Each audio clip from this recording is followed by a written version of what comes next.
Ladies and gentlemen, boys and girls of all ages, welcome back to Isyour6covered. Appreciate you showing up, and we'll see what kind of chaos happens. First off, I'd like to say Merry Christmas to everybody.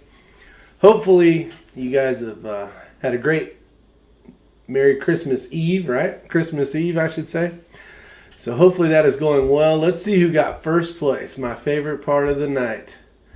Papa's place got first place. Wow, he says, no way. Really? I'm first? Unbelievable. What the hell? We got Card Kane in second, Andy Nelson. The other Tim Davis, Talking Rock, Crispy Field, Sig Boy, Steve Healy, Lakeview Outdoors, 45 Auto, Ranger 10mm, Jared Parker, Reb's out there, Joaquin Jack Nava, William Nah.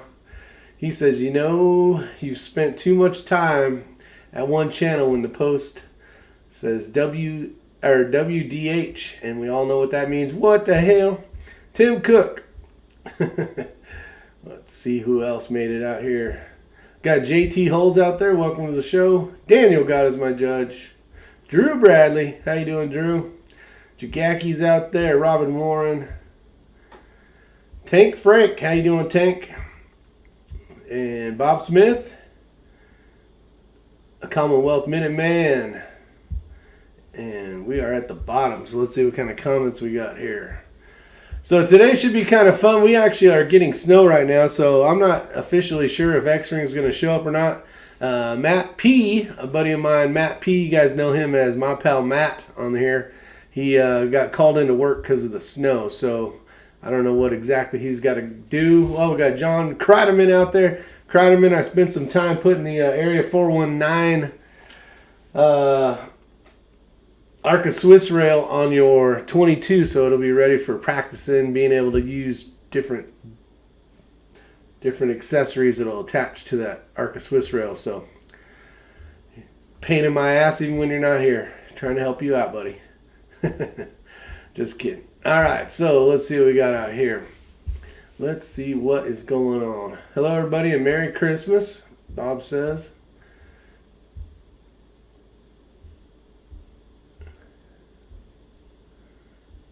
See what kind of topics we get into. We were going to try to talk about the 6 arc versus a few things here.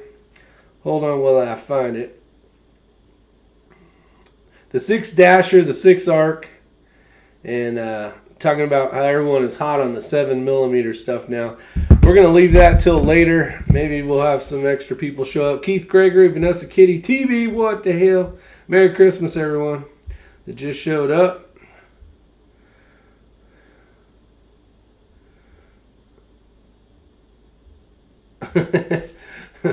The Shaggy Rifleman. You guys got some great comments out there. Oh, we got a few other stragglers that showed up here. Let's see. We got Ronald Wilson, Idaho Rogers. All right. So Merry Christmas, everybody. Hopefully it was good. I am fat and full right now from eating ham and potatoes and all sorts of stuff. So we actually had ham this year, so that was kind of a different thing, which was good. And Daniel, yeah, if a reindeer lands on your roof, I don't know if you want to shoot it. You're going to make all the kids all sad and stuff. It's pretty easy to find that red nose, though, I'm telling you. Pretty easy. But with that, we got the famous, I don't know if he's officially ready yet. He is spinning up a barrel right now.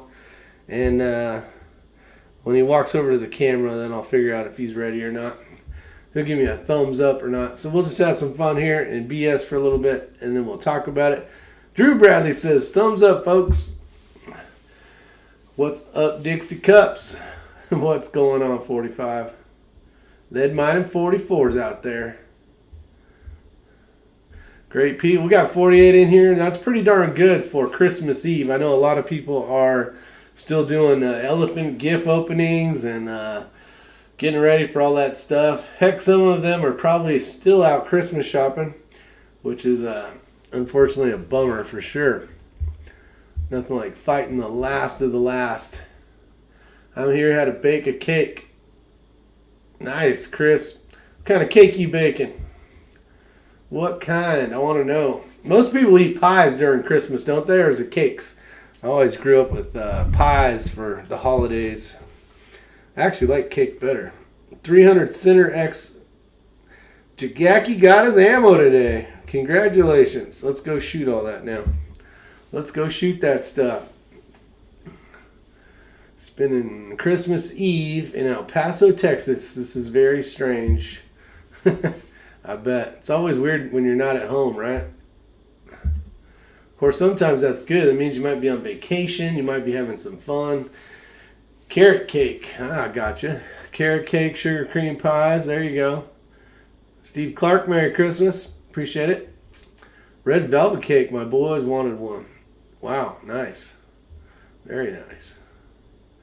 Cinnamon buns early AM. The smell wakes everyone. You are not lying, Vanessa.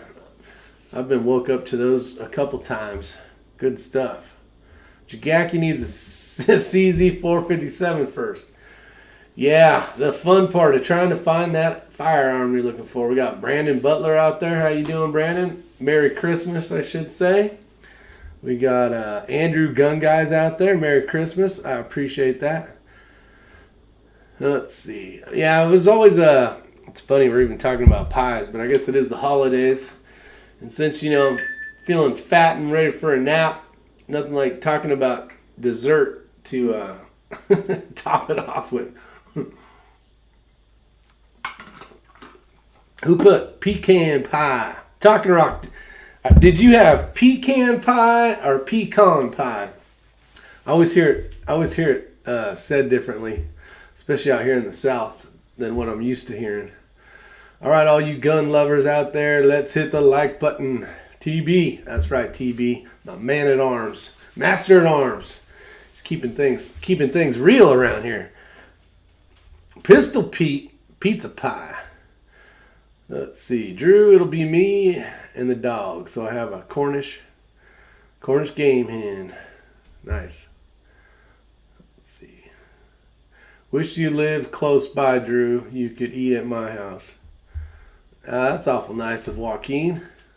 Yeah, especially during the holidays. There's a lot of people out there right now staying under bridges and trying to stay warm and dry, and it sucks. I mean, every time I fly into San Diego, there's a section right before the airport, or as I'm leaving San Diego, there's a section and there's a bunch of overpasses, and there's just a lot of homeless people living out there, and it's so unfortunate. A lot of them do that because they want to, not because but most of them really don't want to be out there, and then there's some people that have some mental issues, and that's unfortunate as well. But it is. Let's try to get off the sad topics, right? Hell, it's Merry Christmas time. Let's see if we get old Eagle Eye. You done with that barrel yet? Let's see. Tim Cook's working. I appreciate you, Tim, working. I don't know what you're doing right now, but stay dry, stay warm, and appreciate what you're doing. What up, Abigail? How you doing? Merry Christmas. Rick, you make the choice to live homeless. Yeah, a lot of them do. Can't afford the rent. I always wanted to go to California, just haven't made it. Crispy Fields, there's some pretty areas in California. Unfortunately, it's just it's a losing battle right now. Unfortunately, it's getting better. The votes are getting more and more. Maybe one day, about 30 years from now, it'll turn red. I don't know. Pathetic as I might sound, I like being by myself these days, as I have spent 30 years building everybody else. There you go. Let's see. I have to go back to work tomorrow night. That sucks, Bob. Hopefully you're having a good time, or hopefully you had a great time today, and then tomorrow, unfortunately, it'll be work. Michael C., Merry Christmas. I appreciate you showing up. I'm not sure what we're going to get into today. I just got to figure out, waiting on, we got the famous, so very famous, Desert Precision, Mr. Eagle Eye himself, He's spinning a barrel right now. He looks like he's almost done. So we shall see. We shall see. X-ring's on the way. That's good. Watch out. Drive slow. We did have snow. Hopefully it's all melted by now. And San Diego is a great place to be homeless. At least the weather is decent. Feel sorry for them poor souls in Chicago. Yeah, well said, Idaho. I could not imagine being homeless out in Chicago. There's a lot of people that unfortunately don't make it during the wintertime because of that. Well, hurry up, X-ring, Shaggy Rifleman says. Yeah, I don't know what he's doing. He's slacking. He's slacking. Usually Mr. X-ring, he's on high efficiency, always on time. You know, he's a slacker today. Thomas Rowland is out there. Thomas, hopefully you're not driving tonight. Hopefully you are home somewhere in your house relaxing. All right, I'm going to click on old, let's see if I can get him on here. But bam. If you guys don't know, hey Kenny, just so you know, I got you on camera now. That little wood thing that's sitting there is actually an elevator that Kenny designed. This guy invents and makes the coolest stuff, let me tell you. So I'm going to full screen it. You guys can see his workshop. He is cooking up a barrel right now as we speak. And that wood thing right there actually goes up to the second floor. And I think Chicken Hawk's up there right now, actually in his nest, the Chicken Hawk nest. So that's pretty dang cool. Pretty dang cool. Let's see here. I can read up here. I forgot. I just wanted to wait. I'm just waiting on Reamer so I can finish my 225 Winchester build. Nice. So Chris builds some barrels himself, sounds like. Pretty awesome. Is Kenny making a barrel for me that I didn't order? Probably. He probably is. He just knows you're going to order one. It's coming up soon. Still snowing in North Georgia. Homeless in Hawaii now. That's a tough life. Let's see. Yeah, but Rick is ignoring me again. Daniel, let me look up here. Rick, am I blocked again? No, you're not blocked. I see you. I see you on here. What else did you comment? If I go to Cali, Abigail says, it's only for a short time to visit the Rainbow Bar and Grill so I can pay my respects to Lemmy. Let's see. Commonwealth Minuteman guy I worked with showed me a Soviet missile the Ukraine had him working on using metal printer. Wow. What up, William Nah? How you doing, buddy? A lot of crazy stuff going on. 62 people, again, pretty damn awesome for a freaking Christmas Eve. You guys show up. I clicked that little button to get it so you guys will get notified. And man, the race continues to see who gets that first button. And Papa's Place was the first one today, so that's pretty awesome. I don't know if Papa's Place has ever won. I don't know. I don't remember. If so, it's been a while. He'd be 75 today, Abigail says. I enjoy trolling Rick so much, it makes my day. That's right. Somebody's barrel's getting nice. What up, Mil-Spec Grunt? Merry Christmas. Merry Christmas. All right, so what do we want to talk about? You guys kick out a topic there. We'll see which one works the best until we got a few topics that we want to talk about. We'll save those for the end. And somebody had it sent me an email. Who was it? I think it was Brian Duchesne. Yeah, it was Brian Duchesne. One of the big YouTubers had just got done finishing a bipod battle between the Sky bipod and the Atlas bipod. So that just tells me that those big channels are watching this channel. So if they're out there, welcome to the show. I got an Atlas bipod for Christmas. Hell yeah, Bob. Very nice. Good to hear. There you go, Bob. That is freaking cool. What model did you get, Bob? Do you know? Should say on the box. Died with mole intact. Let's See, I'm waiting to win a Microtech knife. Talking Rock, you're going to have to wait, my friend. We don't have one of those today. Are you guys shooting my 600-yard match? Which one is it? Crispy Fields. Let me know. I want to know. 600-yard match? So that's not... I don't know, because I'm not signed up for unless that 22 LR turned into a 600-yard match. Crispy Field. When, where, what time? I want to know. Really, your wife's let you stream on Christmas Eve? Skunk Ape? What up, Skunk Ape? What is going on, Skunk? Hey, we've got Jackson out there. Just stopped in to say hi. Off to spend time with the family. Totally understandable, Jackson. You have a great night. Merry Christmas, everyone, he says. Red October. Can't stay long, but wanted to you, to the gang, Merry Christmas, and everyone from Red October. The knife-throwing ninja. Let's see. Keith Gregory's out there. Good deal, good deal. Eating with the family. I'm kind of waiting on an answer from Crispy Fields.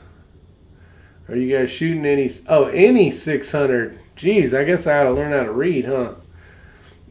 I don't know. The guy that usually runs that NRL thing at the Virtua Defense, I think he's going to do one in February. Not 100%. Sounds like he's going to do a series there, so I think he's going to do one every other month starting next February. And I will be all over that because it is only an hour away, which is cool. But that's not for sure, but it's, I would say like 80%. My next tripod will be 3 sticks and a couple rubber bands. 45 auto. That would work, actually. Rick is wearing the type of shirt I wear. See, I can teach him something. This is the kind of shirt you wear? Look at this shirt. Da-na-na. Plus the music. Oh, snap. Isyour6covered shirt. What the hell?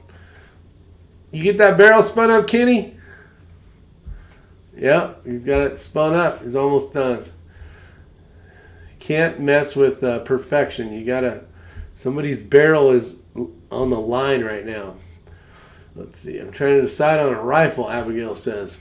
I'll get you a good bolt gun, Abigail. Get you a good bolt gun if you don't got one.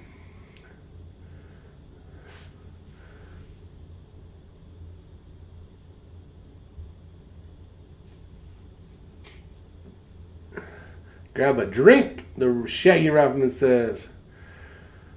Reb, let's see. Merry Christmas to you all and your family. I appreciate that, Reb. You too as well. Used to shoot in North Carolina groundhog matches years back. Nice. I wish they still had those. Hold on. What the hell? I'm out of tea. Show's over. Can't have this. Ain't nobody got time for this. Ain't nobody got time for this. Alright, so today's sponsor is Pure Leaf Sweet Tea. Warm at that, but it's all good. Found a couple sitting over there. They're like backups. What did I do today? I had Christmas Eve with the family. We actually opened the gifts up, and I got fat. Needed a nap, didn't take one. We got Michael Starmer here. How you doing? M. Starmer. Who else we got in here that snuck in? Damn, there's 73 people watching. Connie Coleman's out there. How you doing? Hi, everyone. Rolla. Mo Show Me State. Let's see. Tika for a 22 bolt gun. There you go. Michael, I think he's talking to you, Abigail. That'd be a good bolt gun. Those are nice. Very nice. Or the Bagara. The Bagara's a great one, too.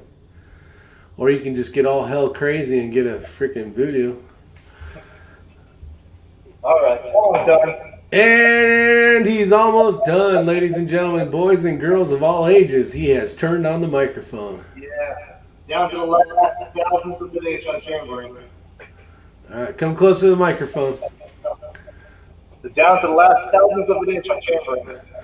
Thousands of an inch. So tell us a little bit more of that. That is a reamer, I would assume. This is a piloted reamer from Dave Banter. I really prefer Dave Manson over every other reamer out there. They are just super sharp and they last a very long time. Family-owned business too. How long does something like that take when you order one there, Kenny? Well, if I order it, I've been getting my ring in about 4 weeks. How many weeks? 8 weeks? 4. 4. Got it. So for the normal human being, it's probably around 6 to 8 weeks, like everybody else's stuff. That's what they recommend. I mean, that's what they say, 6 to 8 weeks. But from what I'm hearing, 4 weeks is like the average. I've gotten some size reamers back within about a week. So. Nice. That's actually really damn good. Right. Yeah. Making your own die, like Mike says on the cartridge, what I'm talking about, is probably what you want to do. Right now, rebuilding supplies, rebuilding dies for some of these 6mm cartridges are almost impossible.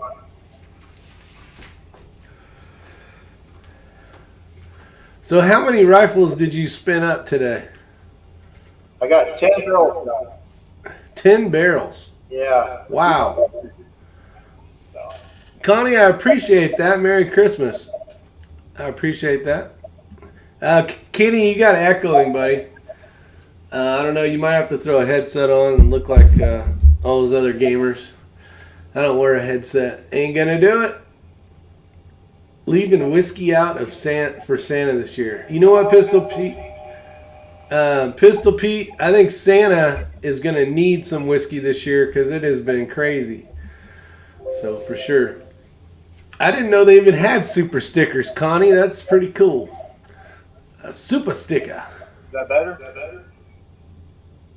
Test 1, 2. Yeah, I think so. Tell us a little story, Kenny. It's Christmas Eve. Yeah, you actually sound better. Okay. I think so. Let everybody else chime in on that one, because. All right. We got Abigail singing about getting a T3X and 308, then scope rings, then a bipod. Then the Night Force. Woo! Somebody's getting crazy, Abigail. Crazy. What the heck? What the hell? We got an intruder alarm. You don't have any snow here. Oh, there was snowing earlier. Let's see. Picked up a Remington 700 26-inch medium profile barrel in 308 as a project gun, Reb. Nicely done. Oh my goodness, who's that? Whoa, what the hell? Connie, appreciate it. Thank you so much. Thank you. Thanks for showing up. You don't get to get all crazy. Merry Christmas, everyone. Hold on. Let me get you in here. And we have a gang. The gang. We got X-Ring here. Let me scoot over so we can get you a booty in here. No fancy green screen today? Ain't nobody got time for that. Actually, this is completely different. Look at this. I mounted this up Looks here. good. Yeah, this is a little bit different. Yeah, that green screen was killing me. It was a lot of fun and kind of cool because you could show off equipment and different pictures, but it was a pain in the butt. I'm gonna have one right here. That way I can put like a roller coaster background while you guys are talking. I can't figure out how to make something play in the background of it though. PNG. Oh, PNG? Yeah, you gotta have one of those GIF or PNG motion pictures. Uh-oh. You shouldn't have told me that. We're going to get everybody to throw up and vomit on the show now. That's going to be horrible. All right. Let's see. I like the green screen. Is your 6 covered? You just got to tweak it. Yeah, I'm working on it, Shaggy. I really am. I think you can learn a lot, when you can see that piece we're talking about. Well, since YouTube won't let you touch any firearms or anything, so it's kind of tough to show off something when you can't show it off. If that makes sense. You guys have probably been drinking tonight. Let's see. Black background and flannel. Total Garand thumb. Oh, absolutely. Oh, yeah. If you've ever. So Silver Fox wanted me to give you a Christmas present. What? Oh, yeah. Silver Fox? Yeah, absolutely. It's a gift card for $50 worth of sweet tea at your local Bojangles. Snap! That'll last you about a day. Sponsored by Bojangles. What in the hell? I actually got something on a green screen behind me. Let's see here. I do. I can I'm tell. trying to look. Oh, no. Thanks, Rev. It's the card. No, there's something back there. Look. No, it's the... No, look. See? I see that. Merry Christmas. Holy hell. See, that was a subliminal message for you guys. Jamie Rincon, how you doing? I appreciate you subscribing. We're going to have some fun. We have a lot of live chats. Sometimes we learn a lot of cool stuff. Thank you, Milspec Grunt. Sometimes we just, we'll tell Silver Fox. Is Silver Fox out there? I don't know. Silver Fox, if you're out there, I appreciate it. That is super nice of you. Thank you very much. We know that'll be used up. Well, I'm sure you'll use that very quickly. You think they're going to get crazy when I say I'll take $50 worth of It doesn't have to be half-gallon sweet sweet tea? Oh, yes, it does. So, Kenny. Yes, sir. All right, here's a good topic for tonight, because guess what I got in the mail today? Your 6 Dasher. Well, I actually had the barrel already. I was waiting on one piece, and I ended up getting the Alpha Munitions cases. And it comes really nice. Comes in the little MTN cases. Got quite a few of those. So the question is this. Since you built the 6 ARC for me, and it was such a great build, like I said, other than the profile of the barrel, which we're going to address later, but now I've got this 6 Dasher. I want to hear your comments on comparing the two side by side in a bolt gun. Okay. The And Dasher versus the 6 ARC? what's that? You talking about the Dasher versus the 6 ARC, right? That is correct. Well, the 6 ARC is definitely going to lag on velocity, where the Dasher will get above 3,000 feet a second. Get closer to the mic. Yeah. Hold on. All your electronic gizmo gadgets. While you're getting that figured out, I want to do a quick shout out to SoCal Plinker. Appreciate you showing up. Been enjoying your channel, small YouTube channel. Shoots a Bagara, I believe. Not a Bagara, I'm sorry, a Voodoo. Okay. Actually, I know he shoots a Voodoo. And cool channel. He's learning like the rest of us. He's out there running different little mini stages and that kind of stuff. All right. She-ball second. So we're down on velocity with the 6 ARC as opposed to the Dasher. Yes. So the Dasher is going to push a 110, 115 projectile over 3,000 feet a second versus the 6 ARC, depending on what heavy projectile, like a VP, you can push 2,700 feet a second. So the biggest advantage over the ARC is obviously the barrel life, and the barrel doesn't get hot at all. I mean, you can shoot 30 rounds consecutively and still hold your barrel. Versus a Dasher, you're looking at maybe 15 rounds. Some pencil barrels or some carbon fiber barrels will start walking on you on that heat, so you have a point of impact change. As far as performance, I've used it locally on some local matches up to 1,000 yards, and I could perform with the guys with the GT and Dashers. Though I'm holding over almost twice as much and win, they have the advantage with the speed. Gotcha. It all depends on how proficient you are with the rifle. I mean, it's all about consistency with your shots. So I see that with the ARC and I see that with the Dasher. It just depends how you shoot and how well you shoot. All right. Yeah, I'm looking forward to this. The barrel's just a straight drop in the AI, and then I've already, Patriot Valley does the magazine kits for the AX, for the double stack mags. They also do it for the AICS. So I'm going to get those loaded up, and we'll see how it does. I'm interested to see. This will be my first playing around with a Dasher with my own rifle. Yeah, now it's load development time. Well, at load development, they said Dasher is extremely easy to load for. Somewhere around 39 grains of Varget. It's not real finicky, and that's the thing, the beauty of it. I did know that the velocity was good. They're saying just stick with the 105s. That's what I got. Was I think I got some 105s and 108 burgers. One of the two, I don't remember. But So what are you looking for feet per second? if I can get 2950, I think it'll be good. Which I've been told 2950 is pretty easy. And what barrel length did you get? Whatever Proof sent me. I honestly haven't even looked at it yet. It's 12 inches. No, it's a longer barrel, but I don't know what the length is. I think it's probably a 26. Nice. Let's see. Connie says they're coming for our guns. They won't do during the day. Will be during the night. Well, ATF just retracted that one thing. We won't talk about it much. There's not that many of them. They can come pistol in at night. braces. They can't come to everybody's house at night. Yeah. I hope everybody puts their comment on that website. Yep. Merry Christmas, big country. All right, let's get back to the bottom, if we can make it. On Dancer, on Prancer, yeah. That was the joke around the house today. I Yeah. said I got my 6 Dasher cases, and my wife was like, Dasher, Prancer? I was like, oh, jeez. Common and Bixby. There you go. I need to read more on the 6mm GT. Yeah. Chris B. Field says. Well, a couple of years ago, Dasher was one of those you had to fire form for. I think it was the Norma cases. And, here's a great topic. I even asked Rick this tonight.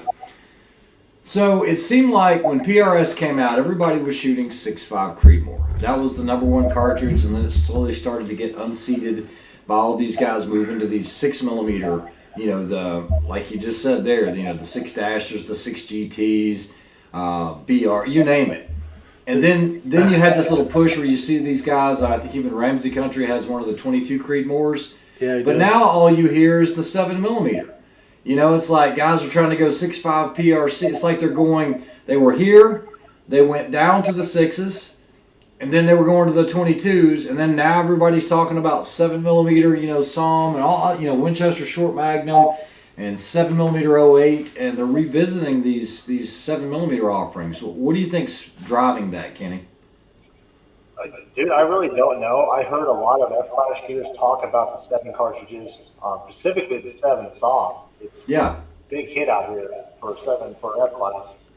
So I like the 7 SOM. I have one, and it's extremely efficient. Okay, so comparing a 7 SOM to, let's say, a 6 Dasher in PRS style competition, what's one going to have over the other? I mean, is the recoil going to be significantly lower in the Dasher? Yes. Yeah, okay, so that's the first one. Now you've got a way to really spot your impacts a whole lot easier.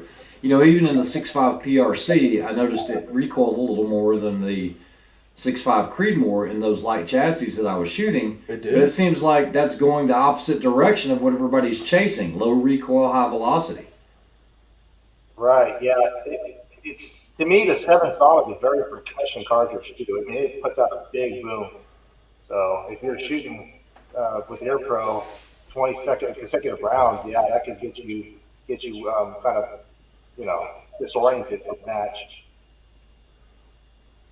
Gotcha. Yeah, no, I was reading Todd's thing. He said, shouldn't you be spending time with your family on Christmas Eve? I did, all afternoon, and that's why I was late coming here, we finished up all the festivities. You did the same thing. Family time is over. Yeah, so that's it. I see them every day if I wanted to. That's it. Yeah. We just had dinner, so I'm back to building barrels. That's right. Get to work. Okay, so how many, or would you agree or disagree that a lot of people think they're going to shoot a lot further than what they're really going to shoot, and you're seeing this move towards these bigger, high-power cartridges, whereas most of those guys are still shooting 1,000 yards? This came up once in a conversation where a guy was like, I want a 300 Win Mag. I'm like, dude, that's not what you're going to shoot in PRS. I don't know if it's the aura of, I want to be able to shoot 1,300 yards in PRS. I'm like, you will. We shot out to 1,375, I believe. But that's not your typical distance, is it, Kenny? We shot out to. Doesn't mean we hit out to. I did. I didn't hit. You couldn't even get the rifle. I was like, son of a, bags. this damn rifle. See, I noticed that too. A lot of folks really stray towards these high velocity cartridges, but then they're not understanding that you're never going to shoot that cartridge to its proficient distance. Not to mention, you're just going to burn a barrel out a lot quicker. You really don't need the velocity unless your I guess velocity of use is target hunting that X amount of distance. When you're like 1,500 yards, those 7 mil cartridges tend to shoot that far a little easier. For instance, the 280 Remington that I built, that one's only doing 27 to 20 feet a second, and I can easily hit a mile within 5 shots. Oh, Bradley's got a 7 BR. Yeah. It just seems like everybody's shooting a different chambering. It's like, I don't know, it's almost like a signature, you know? It's like, I'm this guy. I'm not going to chase that guy. shit. I already went from 6.5 to 6. I'm done. It's like taking the dice and rolling them and saying, you know, all right, well, today we're shooting the 6 whatever. We're shooting the 12 whatever. I don't know. It's just, it's funny how everybody's chasing this stuff. And I think Jerry Parker really hit it on the head. What's old is new, or what comes around. You know, I hear so many guys talking about 260.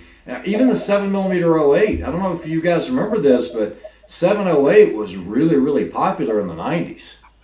Really popular. You know, and I don't know. It's kind of cool to see this stuff coming back around, but it's not new. Just like your 6 Creedmoor guys and your 243. What are they just barely changing the shoulder a little bit? Yeah, so they're just changing the shoulder angle, or some guy put his name on something. I don't know. What a bunch of bullshit. Just shoot the damn target. Yeah, shoot it. Pull the dang trigger. Just shoot the damn thing. See, Talking Rock, 25 Creedmoor. Wow, yeah. Our typical PRS distances within 1 kilometer. They're typically about 1,000 yards. Yeah. You know, depends where you go. But if you go out to the west side, but that's not your typical distance. That's your extreme distance. Yeah. Yeah, most stuff's a lot closer in, and then you'll have a few that are way out there. Yeah, I've read that almost all PRS matches, and this is true of any of the ones that we've shot, your main engagements are going to be between 400 and 800 yards, with the average engagement around 6 and some change. But remember, it's positional. It's not belly shooting. You know, there's a difference when you're standing on a barricade, unsupported in the rear, and you're trying to hit a target at 500 yards, as opposed to one where you're kneeling or sitting or, you know, behind a tire with a good solid position. A huge difference. Yeah. Yeah. Yeah, because once you get shooting good at prone and then you go to positional shooting, you're like, shit, at least out here for the matches I've been out here, the most, I'd say the typical yardage that shot is like between 300 yards and 480 is the majority of the targets I've been engaging in.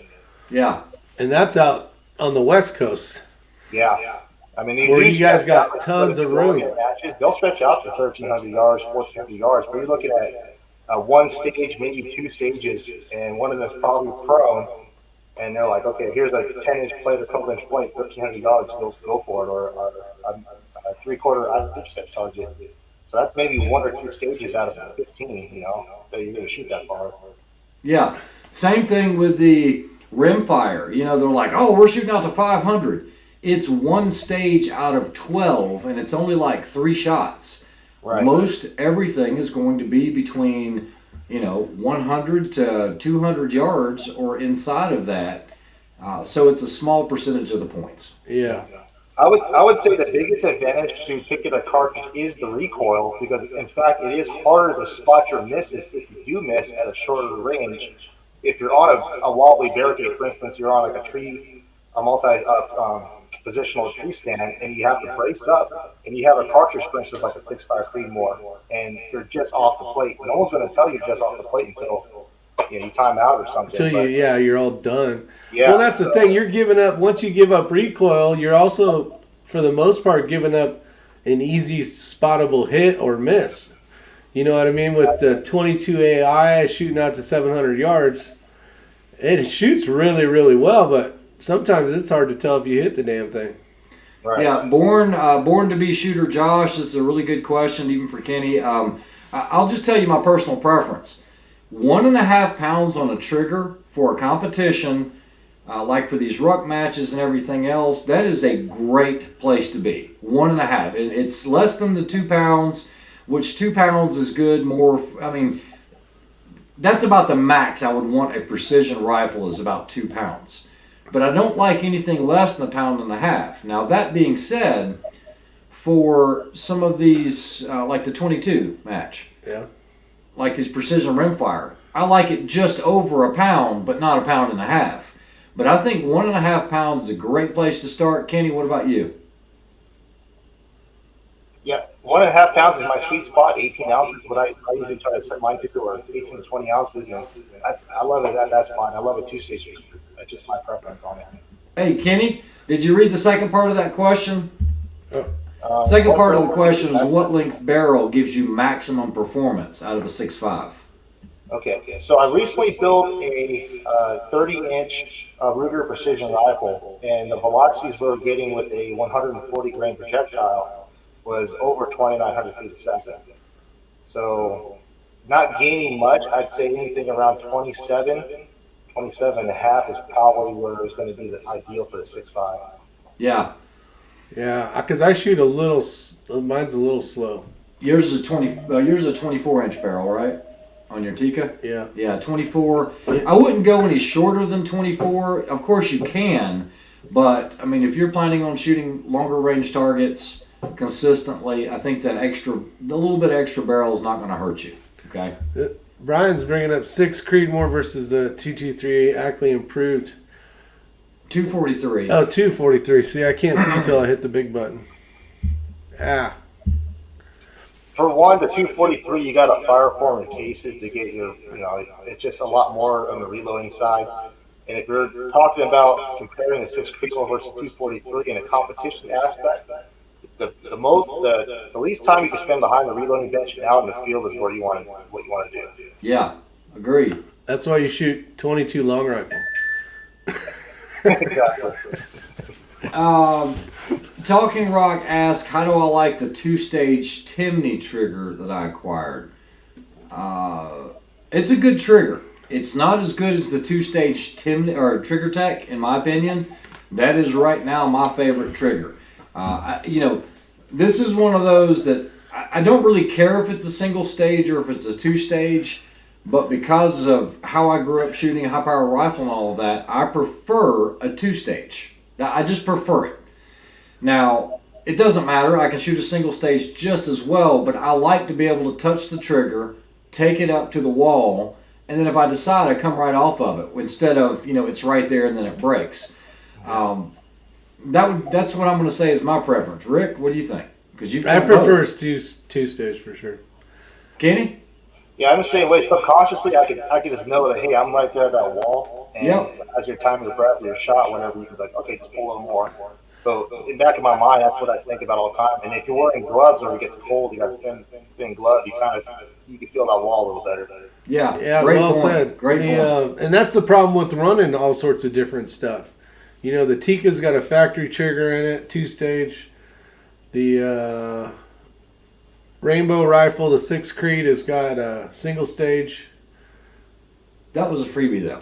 Yep, and then so Velocity Precision, I've never really given them a shout out, but if anybody from there just happens to know them or try them or anything like that, Velocity Precision was nice enough to send me a couple of a nice trigger. 700 triggers. Yeah. They state the range for the weight is 2 pounds to I think 4 pounds, but you can go below 2. It will go below 2. It'll go about to 1.5 pounds, which I like. Ortiz. We've talked about that, and honestly, it's a great trigger. I've got one on my the Kenny rifle, the 223 Ackley improved. I have the Timney and the Ruger, and then he's got one in his. I don't know if that's NDT. single stage or 2-stage now. I can't remember. Which one? My RPR, their little Ruger. 22 long rifle. Oh, the 22 long rifle. I don't know. You picked that up the last match. Yeah. They're saying Kenny's still getting a little bit of echo back there. Yeah, I'm wondering if you have the sound feeding back, because it sounds like it's coming on your end.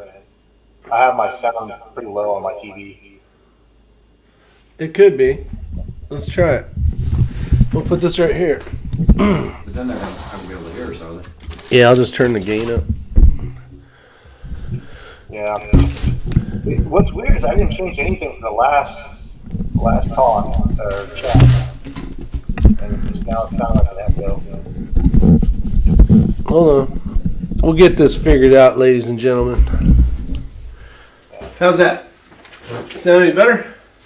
That sounds pretty good. All right. Is it loud enough, or do we need to turn it up? Oh no, I can hear you perfectly with the other guys.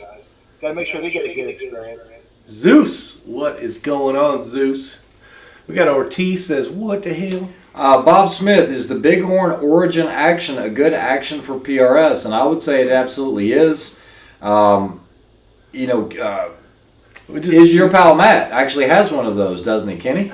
Yep. Yeah, I've actually built quite a bit, and for the money, that action is a phenomenal deal. I mean, you get a lot of bang for that action. Yeah. He actually has both. Yeah, he has the TLR3, or the TLR3. That's a Streamlight. The TL3, the Zermatt. That's it. Too many numbers, too many TLRs and Tikas and everything else. Merry Christmas, Ortiz. Gal 8 for PRS. You out of control. So, I always get this question, like, what's a good cartridge to start off with for folks that just target shooting and have the ability to do 1,000 yards? I always choose a 6.5 Creedmoor. Yeah, agreed. For 1,000 yards? 1,000 yards, or just typical target shooting, getting familiar with the fundamentals of long-range precision. The Creedmoor is by far the easiest cartridge to get on target, and if you're in the reloading, it's an easy cartridge to reload for. Yeah, I agree. I actually had someone email me today with that exact question, and once we got that solved, because he was like 308, 308, 308, and I said, look, the 308 will do it. There's no doubt about it. But I think for 1,000 yards to shoot, he wanted to get into longer range shooting, and he wanted to be able to hunt the same size game that he's going to be shooting with the 308. And I said, you're not going to hurt yourself with the 6.5 Creedmoor. And then from there, it kind of led into, well, do I get the Tika CTR? Do I get the the T3X TAC A1, whatever? And the difference is, I looked up the prices, and it ranges from about $10.98 for the CTR, which the only difference is the chassis, because I think the stainless finish. Rifle, right? Yeah, it is, and then the Tika is like $16.98. So you're looking at about a $600 difference. And my preference would probably be the TAC 3 if you can spend the extra, $500-600. But I've shot the CTRs, and they're great. You got a few more options. You can always run, the Arca rail on the bottom and stuff. Yeah. As opposed to a conventional stock. Yeah. Ghost Rider, how you doing? Merry Christmas, Ghost Rider. Commonwealth Minuteman, the 30-06 is a great, great round. It really is. It's just not going to be a PRS style gun. You can shoot long range with it. It's an awesome round. It's been around forever. We all know that, but definitely not a PRS cartridge. Is there anybody that shoots a 30-06 or an 06 in PRS? You ever heard of one? No. Kenny? No. I mean, there was probably that guy that did it one time, but I wasn't there. Yeah.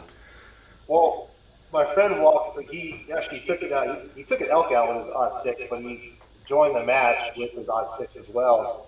And after the first stage, he said, "Nope." And luckily, I brought my 6 Creedmoor rifle. Yeah, that makes sense.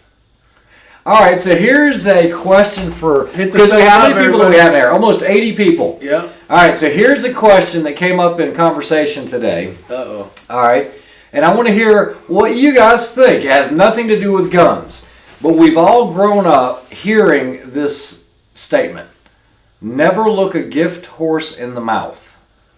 So it got me thinking about the origins of that statement. And I know anytime you buy a horse, the first thing you look at is the teeth, right? Yeah. So, never look a gift horse. The way I broke it down, thinking analytically about this, is a gift horse is somebody giving you a horse, right? That's a gift horse. Never look a gift horse in the mouth, meaning if you get a horse for free, don't look at his teeth because you got it for free. Yeah. You know? Be glad you got something. Correct. So is that where that comes from? Does anybody know? I didn't look it up or anything, but it was running around here in the file cabinet. And Ortiz says the answer is B. The answer is B. Frogs. Never look a frog in the eye. No, you wonder how a lot of these these sayings come to light, or come around from years and years ago, centuries ago. James Smith said he had at a local match someone will shoot $1,000. Gotcha. That's cool. Let me rejoin the stream right now, Rick, and see if I can fix this my situation. All right, buddy. Yeah, beggars can't be choosers. Yeah. Well said, Jerry Parker. Long in the tooth. That's right, Pistol Pete. There's a ton of different sayings. I will shoot the wings off a fly's ass. I didn't know flies had wings on their ass. Oh yeah, if you guys didn't know, Armament Axis. I heard something about an eyeball shot with that guy. Yep, 1,000 yards. Dang. I actually talked to him on the phone today. I'm just kidding. He said, "Merry Christmas." I said, "I heard you shot." Yeah, long in the tooth. Yeah, because we always say that we're getting kind of long in the tooth. Yep. The between push buggy, slug bugs, and all the other crap I've learned in the last 6.5 years I've been here. It was a wedding. Don't ever say from the hills of North Carolina. The answer is B or C. C is always the right answer. That's right. Okay, so I guess that's correct. Stephen Bradley says correct. Ray, my grandfather told me about that. So, never look a gift horse in the mouth. Etymology. I saw etymology somewhere. Where's it at? Yeah, man. Yeah. You never know where the topic's going to go. You never know. That's right. If you ever watch one of these live streams and never knew where you were going to go, hit that thumbs up button. So, do you know what I did today? Other than shipping bags all freaking day today, which I thank you guys. Which is a good thing. TB, I just want to tell you, thank you for placing the order. You did make today's shipment. I had no idea what time the post office was closing. Technically, I'm going to be sold out until next Monday. So, sold out of everything. So that was awesome. That is cool. That's awesome. Appreciate it, guys. Oh. But I was trying to I got the voodoo back from Lapua Performance Center. Lapua. Yeah. And so when I ordered that rifle, that barreled action, I specifically requested it with a 30 MOA rail. Now, somewhere between me getting that and me getting it back from Lapua yesterday, I was looking at the numbers, and it's a 20 MOA rail. And it makes perfect sense, because at the last match that I shot with that rifle, I was like, man, I'm bottoming out too quickly. So it got me thinking. I was like, you know what? I just got this new spur mount in that I just ordered from Mile High Shooting. Yeah. And I put it on there, and I can't even adjust my cheek riser high enough. I think that thing's like a 1.8 or something. Now, I think it's a 1.5, but it sits way too high. So we were going through, rings aren't going to help me, because rings are only going to give me 20 minutes. I really need 30. And then I tried the Burris rings, the signature rings that you can adjust from 0 MOA all the way up to like 40 or 50 MOA. But those are sitting on Kreiderman's rifle right now. And so the Night Force rings are just that. They're zeros. Zeros, yeah. So you know what I put on there and what I'm going to shoot at the next match? Duct tape. I put a 20 MOA JP cantilever on there. Oh, cantilever. I love it. That's like on my But it still sits really high. Well, how high is it? So that's a great topic. You hear a lot of people saying you want that objective almost touching the top of the barrel. You want it as low as it can go. And I already see Kenny shaking his head, because honestly, I've never noticed a huge difference. It's really more about fitment. You want to make sure that you can get everything to fit the shooter well. Yeah. But it doesn't matter if it's sitting a half-inch high, as long as your cheek riser and all that's set right. Kenny, your thoughts? It's all about being comfortable behind the rifle and being repeatable. So it don't matter if you have that thing up like this, or if you like to train your neck like a Ethan taco. I mean, it's just all preference. I prefer a semi-high mount, but just because I feel better shooting that way. Yeah. Okay. Well, that's a good topic, because a lot of people that just get into it, they're looking for that perfect mount that has like 3 millimeters of spacing between the bottom of the objective and the top of the barrel because somebody at the range told them you want it as low as you can go without touching. And Kenny, I think you can attest to this. We had this conversation. Is you want to make sure you can get in a multitude of different positions without feeling like you're having to crane your neck to get behind the rifle. Right. And I think sometimes going too low will do that. Especially if you're like stuck where you don't have an adjustable cheek piece. Yeah, Bob Smith, my pleasure. As soon as I get an order in, I get an email. It gets packaged within the hour, and then it goes. I actually took about... Depending on what time it is. Yeah, I took about 6 shipments yesterday, different times. That sounded funny for a second. 6 shipments. I took... It's like 6 Sigma. All right. Another thing, too, is if you're using some type of, ballistic app, as long as you have that information in there on, center of bore height to center of scope, it doesn't matter. Yeah, Outlaw Josie Wells, you're asking about the best ears for PRS shooting. I think Rick actually covered this a few nights ago in the chat. I will tell you, for most high-power rifle shooting or shooting where I have to have ear protection, I'm going to be running a set of molded, custom molded Ear Pro.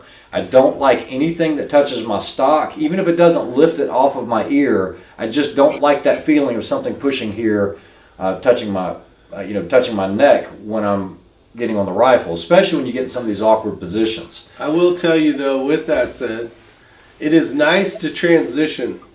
Because when you have stuff stuck inside your ear all day, it hurts. It sucks. And then what's nice is if you put on a pair of basically earmuffs, nice gel ones, it's good to transition over. Now, if you wear gel ones all day long, it sweats.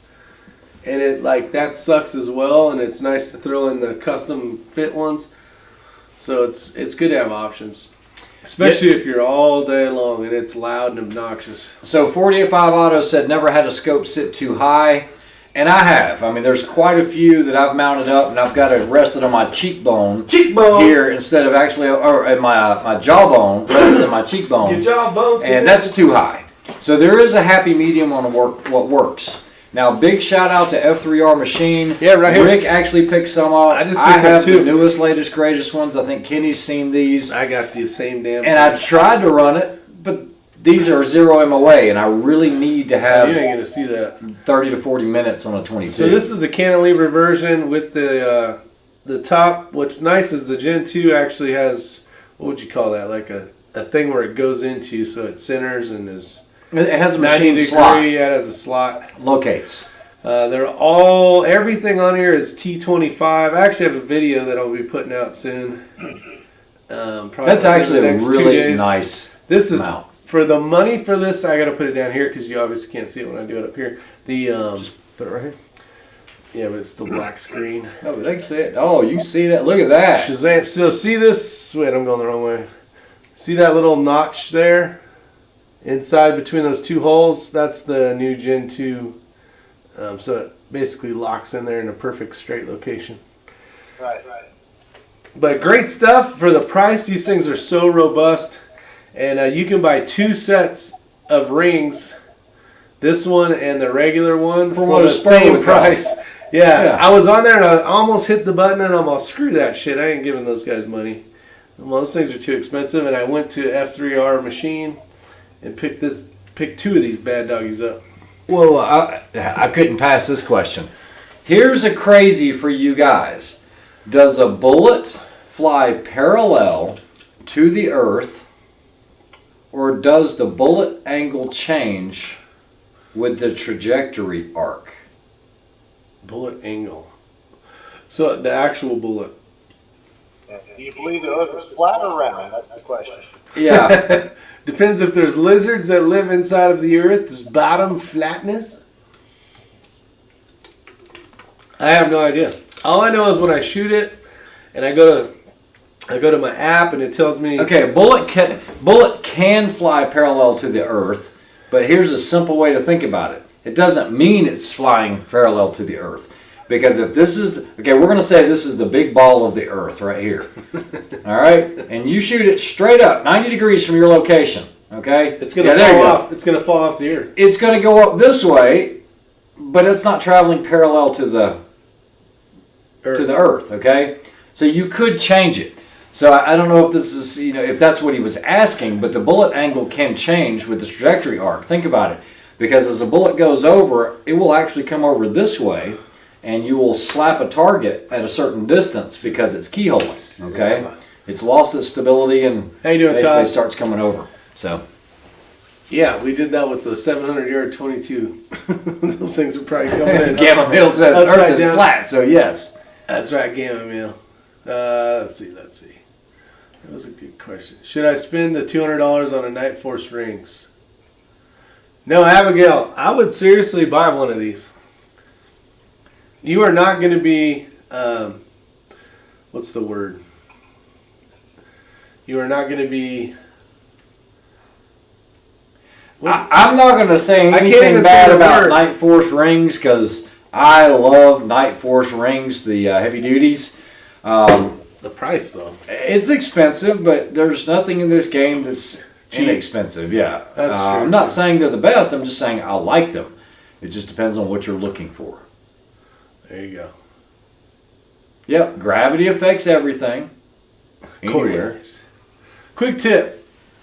Use Play-Doh and squish your scope to the height you want, then measure from action center to scope to center to get your ring height. I meant the top of the picket rail. Look at you. What the hell? Yeah, top of the picket rail. Damn it. Your scope. It keeps jumping. Some Play-Doh. They'll get That's you the good. scope height you want.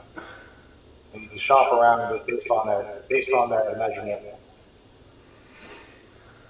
The problem is you gotta have some Play-Doh. Abigail says, You know yeah, how but expensive are they Play-Doh is? worth their price? And I do believe they are. Do you guys know any good 22 precision rifles for lefties that are under 1,000? Isn't the Bagara that comes in left, doesn't it? Yes. And it's a 6. I think, who is it? Savage that also does a left? Do you know that if Savage makes the 22 rimfire, a left-handed action? I think that's what Tim is running. Yeah, the Savage 12 FV is Yeah. I think on the left hand. Yeah. So there you go. Bill Sweeney? No, Who's Tim? different Tim that was shooting at the match that had that silver-looking. Oh, gotcha. Hopefully that helped, Jarvis. I don't know. Antica, I know, makes, at least in the 6.5 Creedmoor stuff, centerfire, they do make a left-handed in the T3. Okay, can you highlight armament and axes? This was a topic before.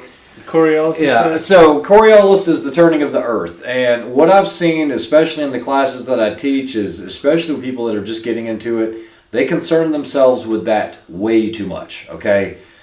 Coriolis effect is in fact the earth turning. And based on where you are at on the earth when you fire extreme long distances, now it is true, it is happening at the shorter distances, but it's almost immeasurable. It's not something for you to worry about unless you're getting into ELR shooting.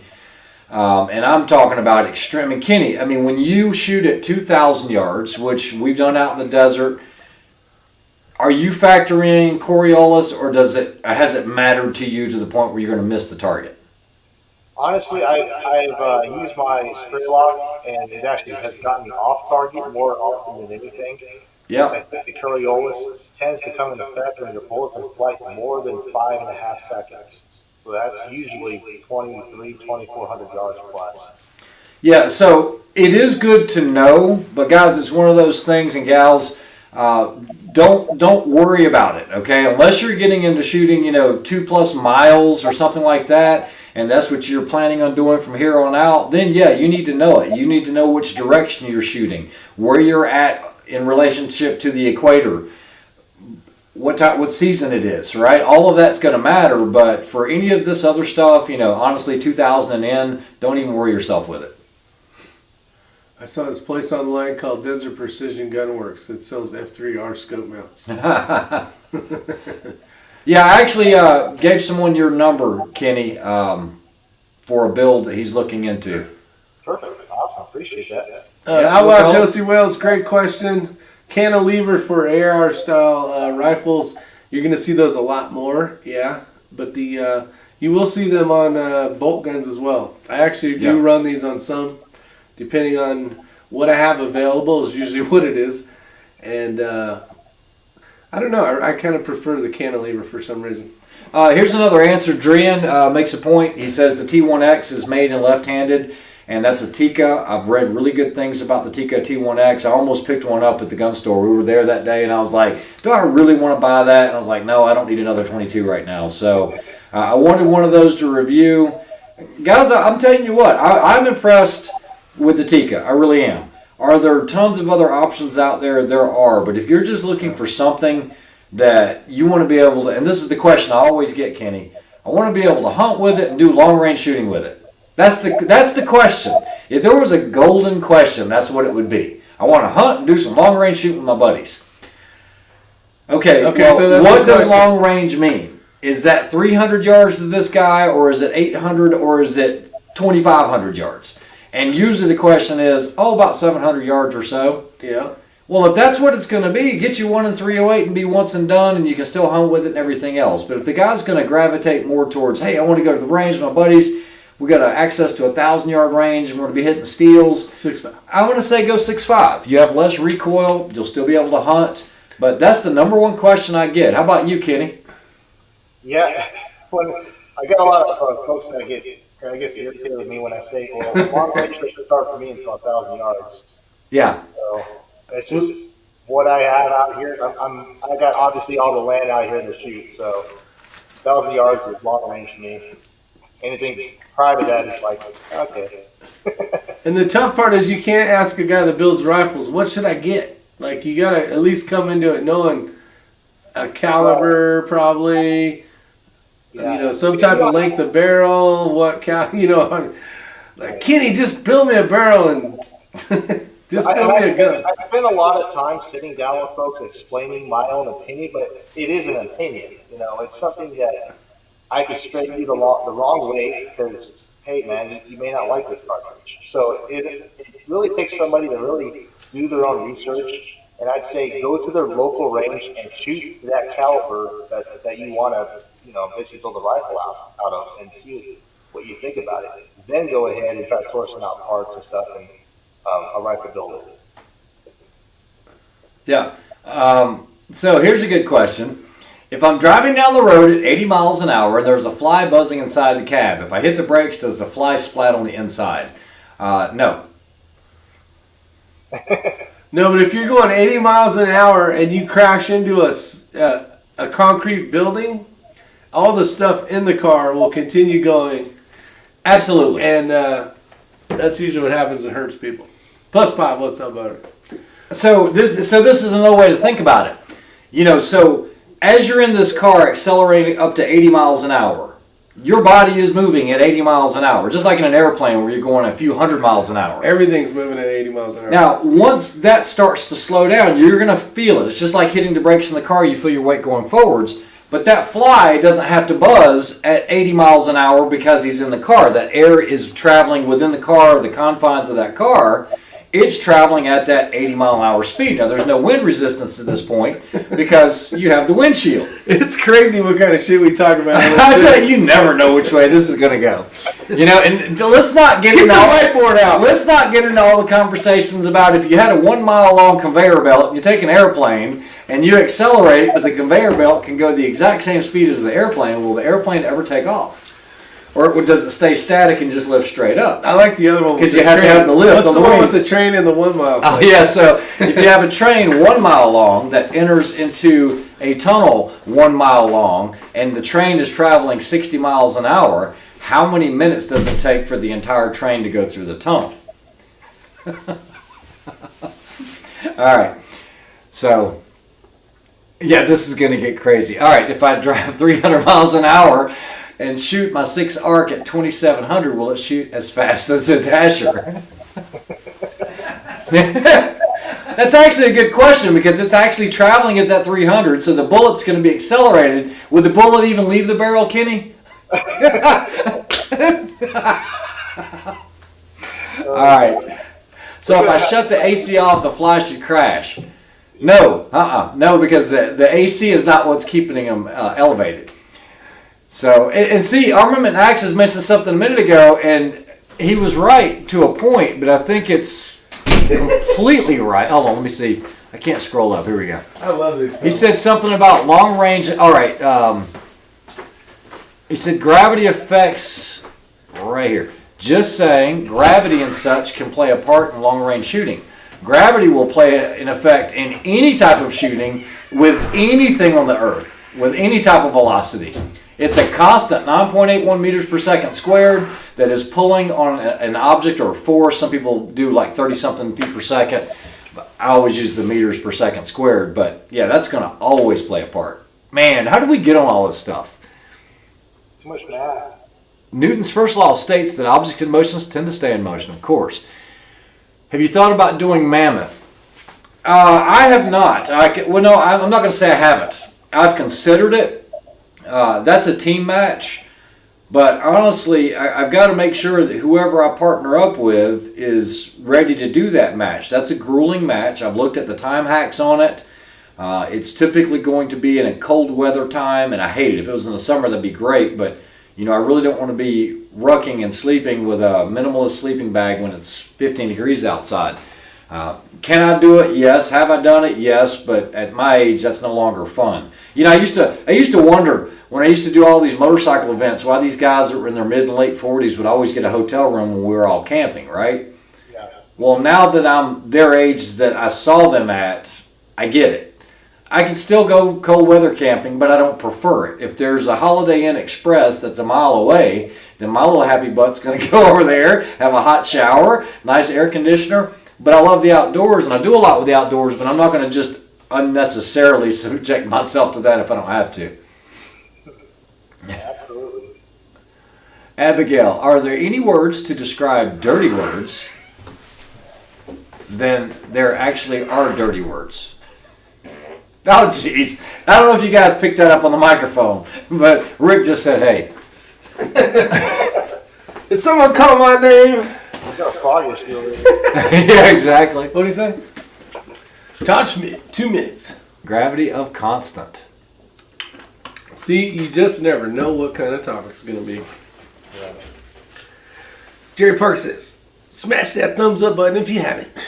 So I actually built a 6x47 Lapua, and I'm really curious. I'm actually really eager to go out there and test that Cartridge versus a 6R.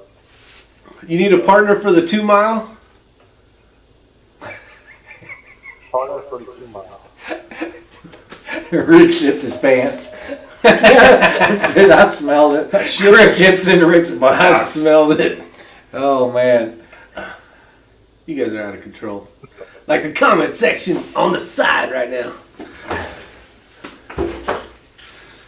This is easier. We can read the comments. It is now. easier to read. I can definitely read the TV. That's right. why We're not getting looking better. at the camera. We're getting better. We're getting better. I'm looking at the camera because I'm looking right over it. Now tomorrow is supposed to be brutal here, okay? It was snowing at my house. I get here, there's no snow here. And tomorrow I think the high is like 27. It's supposed to be a constant 10 to 15 mile an hour wind. And that's the high is 27. It's going to be icy. So what I'm thinking about doing is on my back porch, you know how it's covered? Yeah. That long back porch, I can do 50 yards there. I can actually do 100 there. Where? So on the back porch. Oh, up to the chicken coop? Yeah, shooting towards the chicken coops, but not shooting at the chickens. But I'm going to get that voodoo dialed in. I don't want to just keep waiting. I planned on shooting over the Christmas holidays, and I'm going to shoot it, by goodness. All right, we'll set up extra targets and I'll be there. It's going to be cold. I don't care. Shit. We'll have that little heater thing going. I'll have that going. A propane thing? Yeah. Yeah. Oh, yeah. Honestly, when you really think about it, it's a little odd that someone Gravity is so always a fixated downfall. with those words. Where's the bourbon spike eggnog tonight? I actually got some moonshine. Garage guy 879. Yeah, it's supposed to be brutal all over, and I think in the morning, I think there's going to be some black ice It's gonna be cold. because the roads are soaking wet here, and it's already dropped below freezing. What kind of barrel what kind of goodness you got there, Kenny? One of the 6R barrels that I think I might be doing a giveaway on. Savage style. Is that a Rimage? This is a Savage. I do have a Remage though.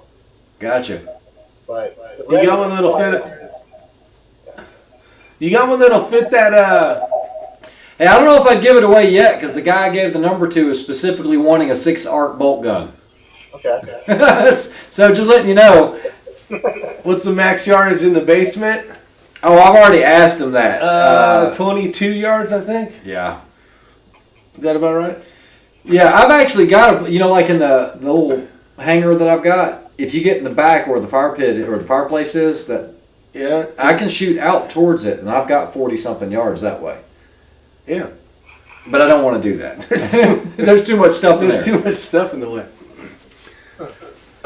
Let's see.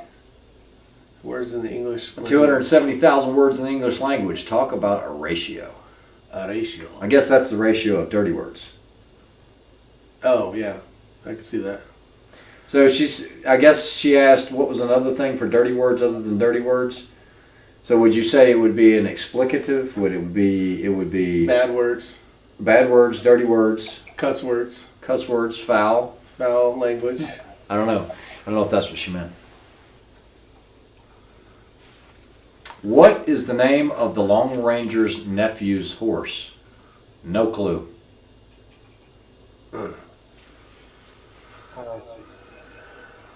Who's the Lone Ranger's nephew, first off? Tonto? Were they family members? No. You never know. Pucks and Guns might know. Yeah, John Kreiderman says, we started bad weather at my house with freezing rain. Now snow travel will not be good tomorrow. I know my wife needs to leave at like 5 a.m. in the morning, so it's not going to be good. That's why when you wanted to go to Cherokee, I'm like, that's a bad idea. Yeah, I'm not worried about it. Ain't nobody got time for that. Is 5R rifling the same as cut or button rifling? No. Confusing. What are your PRS rifles? No, it isn't. Kenny will be the one. This is a question for him. We actually had this as a topic one night on, there's so many different ways to put rifling in, but Kenny, do you want to answer that one? Yep. 5R is a type of rifling. It's a kind of an angle. Let me see if I get a picture for it. It's an angle style rifling. It's supposed to help mitigate basically the rifling cutting into the bullet and causing gas blowby. It being more efficient. It's showing better accuracy as well, but it's not anything different than button rifling. They're still pulling a button through the actual bore of the barrel, cutting out that rifle.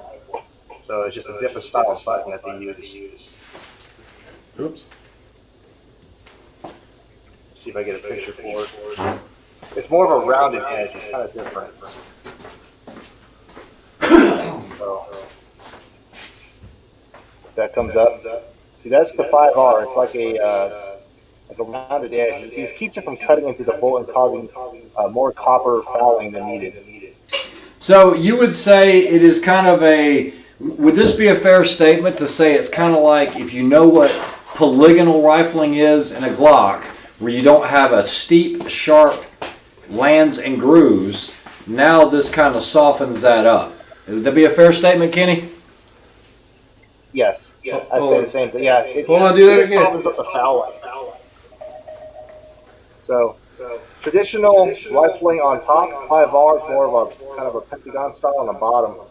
But it just keeps it from cutting into the bullet and causing permanent deformation on the bullet. Sealing, basically your copper getting into your grooves of your barrel. So I've noticed the 5R really help out with fouling. As far as performance-wise, they get just as good groups with a normal standard rifling. Another thing about the 5R is that instead of pushing, you got two lands that are pushing against the bullet off the side, which are causing the bullet to actually deform and elongate. The 5R is supposed to basically mitigate that by pushing on one side of the bullet and not having two of one. That way your bullet isn't getting deformed as much. Here's your exact answer. The sides of the flutes are tapered at 85 degrees, totaling 10 degrees. There we go. Nicely done, Drew. Are there calibers that are more suited to specific rifling styles? It really depends on the bullet you're shooting. There was an interview done with Mr. Speedy Gonzalez, which really talked about the how the bullet performs if it's stable right out of the muzzle versus it being not stable and then stabilizing later on down its path. So some rifling does benefit certain bullets that make it stable right away, and that's where you get your accuracy for a bench rest shooter versus traditional six button rifling. You know, and certain bullets just don't like it. All right, we're getting ready to get deep here because this was a topic the other night when we were in the basement just talking. So, you know, back in the day, I had a Barrett MRAD, and I could not get that thing to group tight at 100 yards. This was my first experience with it. The Barrett MRAD is nothing new. It's been around for quite a while, since about 2014, I believe. Actually, yeah, about 2014, maybe a little bit before then. And I had a lot of different calibers in it because I had one in 308, 300 Win Mag, and 338. You had quick change barrels in it. You could change the bolt heads out. I was told at that time that rifle doesn't like to shoot at 100 yards. It's a long range rifle and you need more distance. Shoot it at 300, and I don't know what Rick's doing right now, so hopefully I'm still on. But you are. Keep going. But basically, they were like, you got to give that bullet time to stabilize. It's got to stabilize out there. Now, this has been an object of contention with a lot of long-range shooters. As a matter of fact, is it Litz that wrote all the books? I think there is, and I read this on Sniper Side, I think there is a standing offer to anyone that can prove that a bullet that is not accurate at, let's say, 100 yards can be more accurate at, let's say, 500 yards. I don't think that's ever been shown or proven or beaten because Kenny and I talked about this. I've never had a rifle that didn't shoot well at 100 to shoot better at 500 or out further. It's not going to get any better, okay? And the argument, especially with the old timers, is it just hasn't stabilized yet. Well, the problem is if it's already got a problem here, it's not going to get any better, especially if you get, I think it's precession and nutation, all of that, and then thinking that it's going to converge later on at 500 yards. Kenny, your thoughts? I 100% agree. If you don't shoot at 100 yards, your performance downrange is not going to be any different. Now, there is something called coefficient deviation, and that goes with the tip of the bullet causing deviation on the ballistic coefficient. So downrange, you could see better projectiles not perform as good as some of the higher end projectiles. For instance, the ELD projectiles with that polymer tip. Well, at 2,000 yards, I did notice that my bullet started kind of being dropping out and being all over the place versus a Berger VLD. It just all depends on how that BC reacts downrange, which is a really good test. If you really want to shoot precision, you want to get into it, get a chronograph down at 1,000 yards and see exactly what kind of deviation you get. You can get single-digit SDs at 100 yards, but at 1,000 yards, you could be upwards of 20, even 30 SDs, depending on what bullet you choose. I'm not allowed to touch chronographs anymore. The shot mark is a good system for that. But as far as bullets stabilizing further downrange, that to me is a total myth. It has not been proven. Correct. And like I said, I think that offer still stands. Ah, shit. Larry Funk says it well, too, on this whole 308 deal. What's that? Larry's got his helmet on. Why 308? To my thinking, it offers more in ways of recoil, but less in every other regard. Yeah, like I think he was answering the question from way before on the 308. No, Abigail's been wanting a 308. We're trying to figure out why the heck. The new laser-guided bullets coming out of China shoot better at 600 feet than at 100 feet. They have COVID coating on them. Yeah. That's why their velocity is better. John Crowder. See you, John. Have a good night, buddy. Take care. The new laser-guided bullets. If it needs time to stabilize after it leaves the barrel, doesn't that just mean the barrel's too long? I don't think you can say that, right, Kenny? No. I mean, that's what I talk about. Your crown, your rifling, the rifling, the bullet, and how it actually stabilizes right out of the muzzle. It all depends. It actually all depends on that. The harmonics, all that crap. At the tip of your muzzle, how well that bullet leaves stable. Yeah, and that's a fair statement. But just to say that the barrel's too long, I don't think that would be a fair statement. Yeah, I mean, certain barrels, like obviously a shorter barrel and a stiffer barrel is going to get a better harmonic. So you're going to find a better node, but it doesn't mean you can't find a node with a longer barrel. It's all with seating depth, playing with your seating depth and your powder charge. Stephen Bradley asks, Kenny, do you point your bullets, your ELR bullets? I need to get into it. I was looking into the David Tubbs pointing system, but no, for all my ELR shots, I do use burger bullets because I found them to be more consistent for those impacts at longer ranges. All right, so now They're expensive though. Now +5 has thrown a monkey into the wrench, okay, or a wrench onto the monkey. Okay, so Todd Hodnett, if you guys don't know who he is, he's the one that basically owned Horus and Horus Vision, which was acquired by Night Force. They actually own Horus now, I believe, but Todd Hodnett still assists them, but talks about his rifles not having 100-yard groups, or great 100-yard groups, 1 MOA. Then his 1,000-yard groups are sub-MOA, same rifle.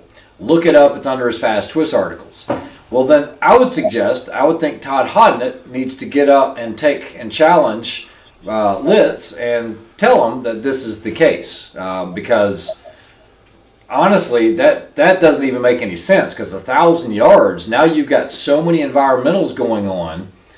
If it's 1 minute, it should be 10 inches. I mean, and so at 1,000 yards, maybe he's getting 8-inch groups and saying it tightens up. I don't know. What do you think, Kenny?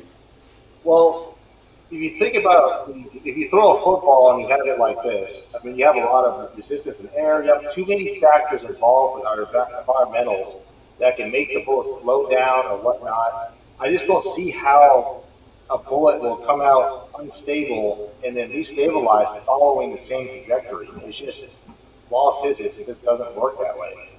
No. Maybe he's just not good at shooting groups at 100. Well, yeah, but No, hey, guys, we laugh at this. Okay? I won't deny it, but it hasn't yet been proven. Yeah. It doesn't really make sense to me, and I haven't found that to be true, at least out of the rifles that I built and shot. Yeah.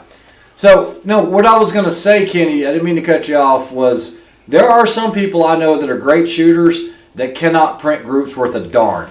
They just can't do groups at, let's say, 100 yards. I mean, the guy can be excellent. He can ring steel, good at positional shooting. And you say, print your best 5-shot group or your 10-shot group. And it looks like buckshot. I mean, it's respectable, but the best he can hold. And you see this a lot with snipers. When you're working with snipers, because a lot of the qual courses have the smaller dots like what we ran Rick through. And some guys just have a hard time with tight groups. I don't know if they haven't gotten so methodical that they're doing the same thing each and every time, but it's like, come on, dude, that rifle will shoot quarter MOA all day, and then you get them behind it and it's a minute and a half, It's like, come on, man. And what I've always seen is the more time they get behind the gun and the more they practice, the smaller the groups get. Same thing happened with you when you first started it. Sure. They were larger, you learned the gun, you learned the position, basics. I think that might have something to do with it. Yeah. Nobody likes to shoot groups other than bench rest guys, I like shooting groups if they're tight. No, but if we go to the range at VOD and you have 20 rounds, you're not going to shoot at 100 yards shooting 5-shot groups, are you? I'm going to go shoot some steel. Exactly. We don't do it. I don't know if Kenny does it, but maybe for load development initially, but no, that's about it. Yeah, what I tend to do lately is, when I build a rifle, I go out there with 30 rounds. I usually find something within 15, 20 rounds that's acceptable, half-inch or a quarter-inch, and I go right to 1,000 yards, and I make sure it holds that MOA. Yeah. So that's what I do right away. When I build these rifles. Yeah, Brian says this is a great analogy. This is it. No different than a golfer having a great long game and a horrible short game, or vice versa, or he can't putt. I'm a big golfer. Rick's when I got a green on one hit, and then it took me 8 freaking putts. Yeah. Get it in the hole. Yeah, it's the whole package, That's right. They're specific skill sets. Ortiz, yep. Yep. Yeah. Yeah, I'm not doubting Todd Hodnett is wrong. I just Yeah. No, I'm not saying he's blowing smoke either. I'm just looking at the comments, but this is good conversation because we know that there's a challenge out there by Litz that if anybody can prove it, he'll pay you, and nobody's done it for the last couple of years. So if Hodnett can do it, then maybe he needs to take him up on it. Actually, get some money in his pocket. Plus 5 has a rifle built by, I believe it's this guy. Yeah, And that the speed of it is a lot more than what you would think. So, like, if you're shooting a 6.5 Creedmoor per se, and it should be 1 1/8 twist, it's like smoking fast, like compared. But like in whatever round calibers that Todd shoots, maybe plus 5 can talk about it a little more. But he does this whole class on. Yeah, Todd Hodnett's no joke. I mean, he's legit. I mean, he's built an empire on his reticle designs and everything else, and that's where Horus comes from. You guys know I like the Horus reticles. Yep. Another $500. But they have their place. Yeah. It's funny that this conversation, because a lot of ELR shooters that I talk to are actually opposite. They don't do any load development, anything 100 yards or more. They go right to 1,000 yards, 1,500 yards, and start their load development there. Yeah. But like I said, the biggest factor is the DC that you're going to see out at that long distance. If you look at Mark and Sam After Work, that's a good YouTube channel for ELR. Those guys specifically talk about doing their load development 1,000 yards or further. They actually go through a flight distance, which is 2,500 yards, and with a load that they've made up and test the load from there. Yeah. Matt Spruce. It should be the exact same thing, fundamental-wise. Gamma Mill says groups killed folks at the schoolhouse. And I don't doubt it. In 2014, when we shot that sniper comp, a big part of that match were tight groups at longer distances. It was group shooting. And unfortunately... That was the first one, right? Well, they had it 2 years prior to that. Oh. And honestly... you had the mill guys and you had the police guys. You had all these different agencies and all these different SF teams from all over the world there, and they did horribly on the group sizes. They really did. Whereas the LEO guys, those guys always practice that stuff because their engagements are shorter and everything else. Typically what you saw was the LEO guys couldn't shoot long range because that's not what they practiced. That wasn't in their wheelhouse. Yeah. We practiced and practiced and practiced and practiced, got good at both of them, and that's how we walked away with as much as we did. It was a lot of fun, but yeah, I mean, you want to be well-rounded. You don't want to, okay, I'm the fastest trigger in the West, but I can't hit a target beyond 25 yards. Well, practice on those 25-yard targets. I'm talking about pistol. Practice at 25 yards. Work on your weaknesses. At this point in the game, almost everybody that's listening, you know how to shoot. You got good gun safety. If you've done any long-range shooting, you're probably engaging distance targets without any issues. But we got to work. If you want to get in the PRS, you got to work on positional stuff. Yeah, and that's where I'm going to admit my fault. I haven't really shot anything closer than 1,000 yards, really, steel targets until this year, and I really suck. I'm not joking. Like 200 yards was a really hard target for me. Yeah. I'm like, why am I struggling so much at a 200-yard target versus a 1,000-yard target? Well, 1,000 yards, you can see your impact, and this goes to show what it's talking about recoil. I couldn't see my impact. Yeah, so the day Matt came out when he got his voodoo, we do know that one of the stages are positional shooting. You have to choose 3 of the 4, standing, kneeling, prone, and sitting. And I put Matt sitting at 50 yards, and the target was, let me see here, it was 3/4 of an inch at 50 yards. And I was like, look, this is what you need to do. This is where you need to place your elbows, blah, blah, blah. And I just, boom, hit it, boom, hit it, boom, hit it. I was like, try it. He went through like 2 mags. He hit it once. He goes, this crap is hard. And it is because it's something that he hasn't practiced.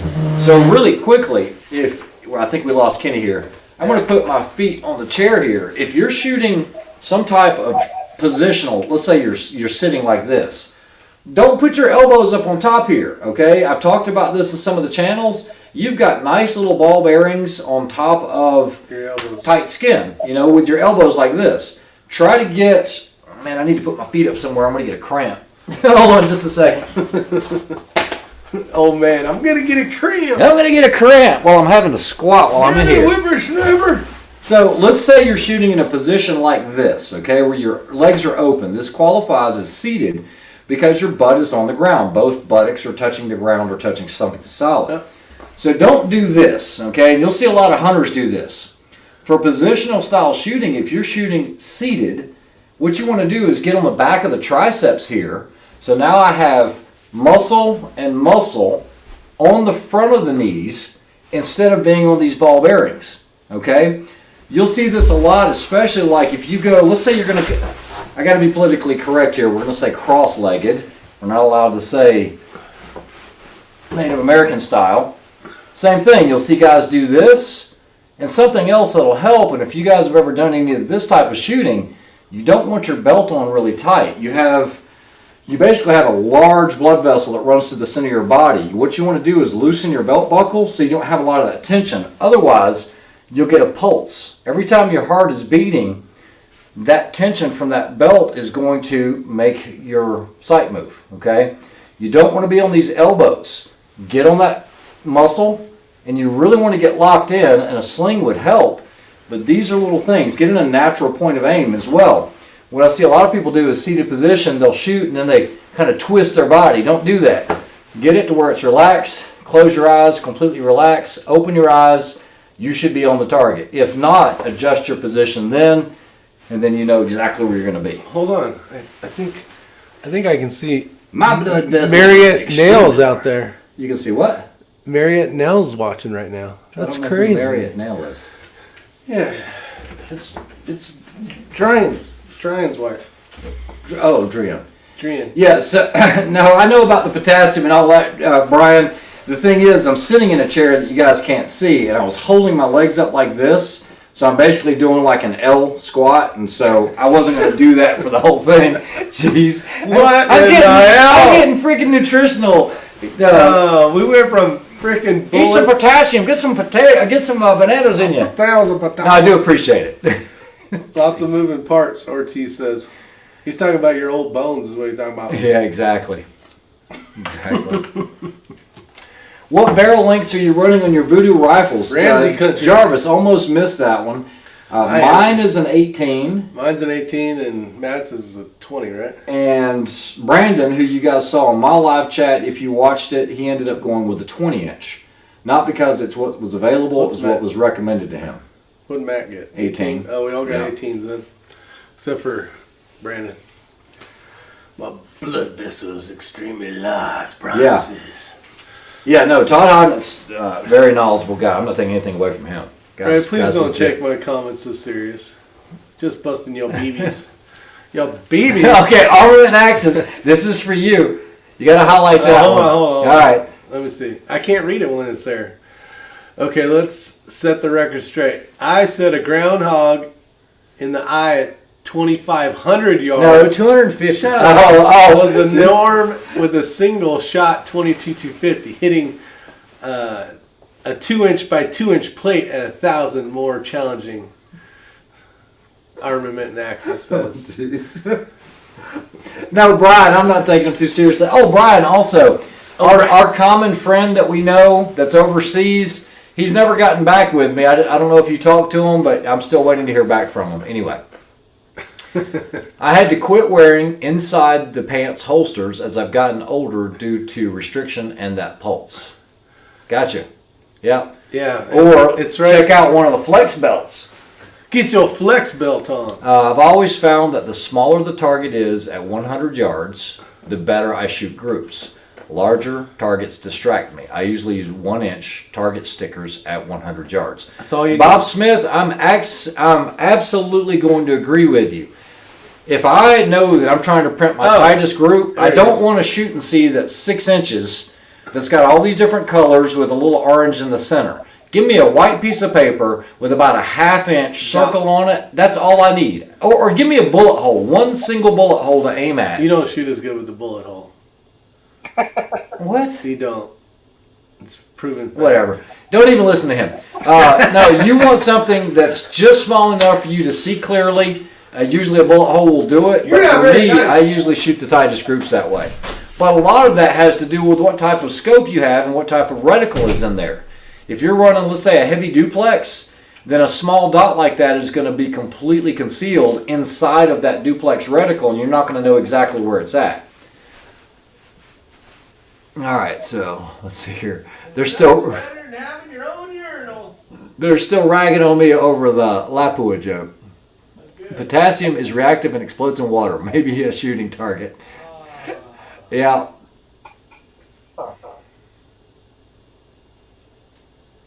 When are the flex belts coming out? Well, right now they're kind of on the back burner. They are going to come out, but what we've done is we've got the coyotes going. We've got to get all the inserts going, which those will go quickly. I should have all the Kestrel pouches the end of next week, but they're also going to be running the multicam, and then we're working on the rifle bag project, and then probably the belts. So that's what we're looking at. Yeah, I need some belts. You know what? When I shipped that package to you yesterday, I should have gotten you one to try. Ortiz. Oh, look at this guy right here. Ortiz. Look at that sticker. Snipers Unknown 2020. Great match. Yeah. So I think you guys can tell what Rick got for Christmas. He's got it all decked out in Rick style, but he had some very unique cards inside of his that had all kind of ornate, It was bad. we'll just call it phallic symbols It wasn't and nice. things like that. It wasn't nice, Mr. Ray. I got ammo in it and everything now. My 6 Creedmoor ammo's in it, ready to go. So here's a question that I got, which kind of stumped me. How do you judge your wind direction when you're shooting? What do you guys use? For me, My miss. the first thing I'm going to look at, now this will be a great topic, and so I think you guys all heard that. Everybody has different ways of judging wind, but a lot of that's going to be dependent upon where you're shooting or environmental. So when we shoot here on the East Coast, we have a lot of foliage, a lot of trees, a lot of, like weeds and grass. That is not going to be the same. Ask Rick. When you go out to the desert and all of a sudden you just have some sage or some juniper trees or something like that really doesn't move. I mean, it's just solid. You might see dust kicking up after tumbleweed. after the shot, but that's only what's going on at the range. So what I've learned to do is look for environmentals first. Okay, Thanks, Brad. where you're at, try to get a wind reading if you can with your Kestrel or whatever by feel.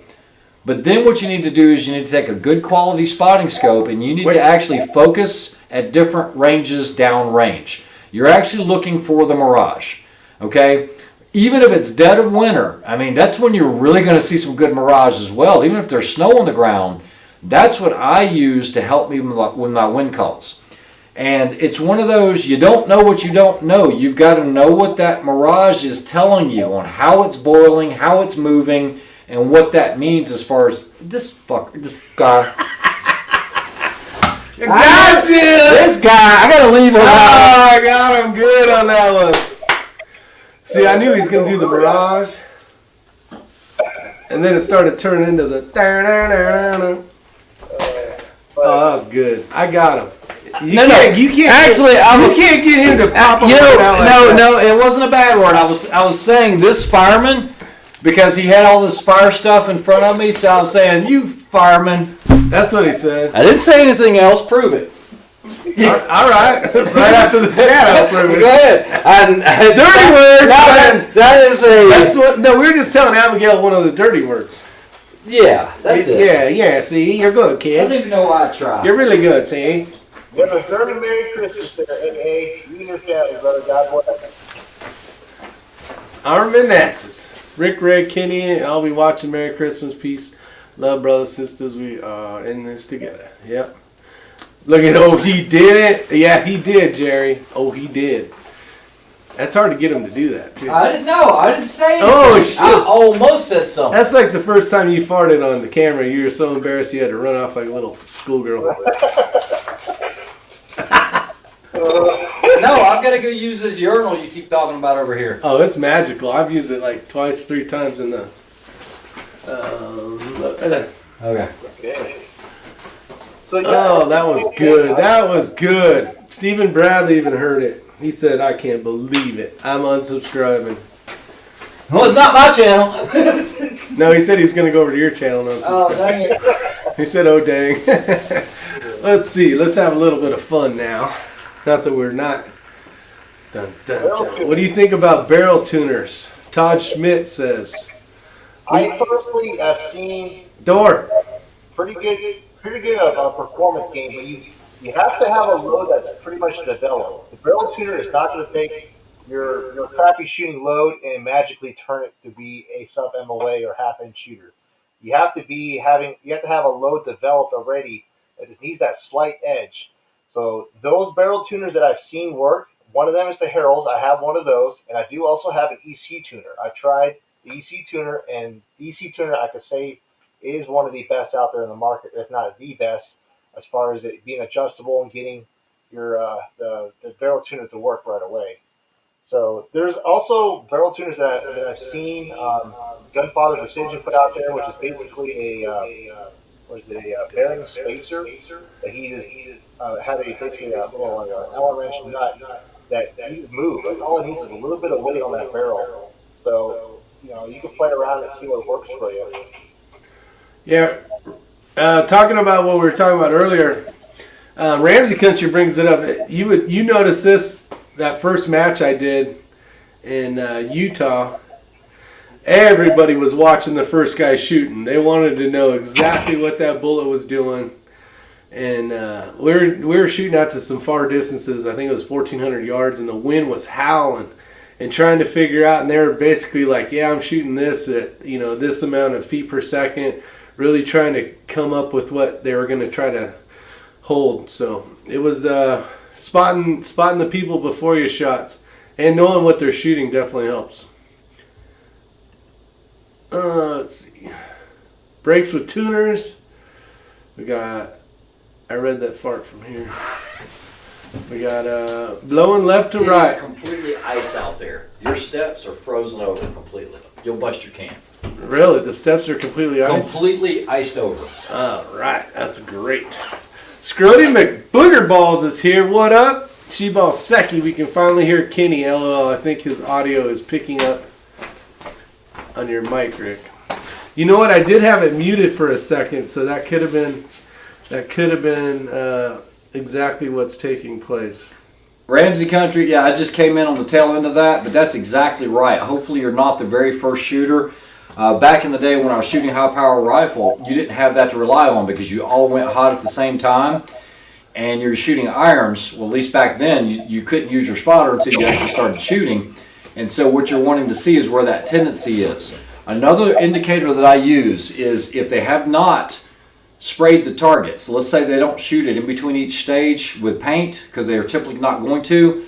Look and see what the impacts favor. This is huge in rimfire, okay? If you get anything from tonight's chat, get this. Try to take your spotting scope. When you get on the stages, look at where all the impacts are. If they're all on the right-hand side, guess what? You don't know what they were holding, but it probably wasn't enough. They were all favoring the right-hand side of that plate. So that typically is going to tell you the wind is going to be moving left to right.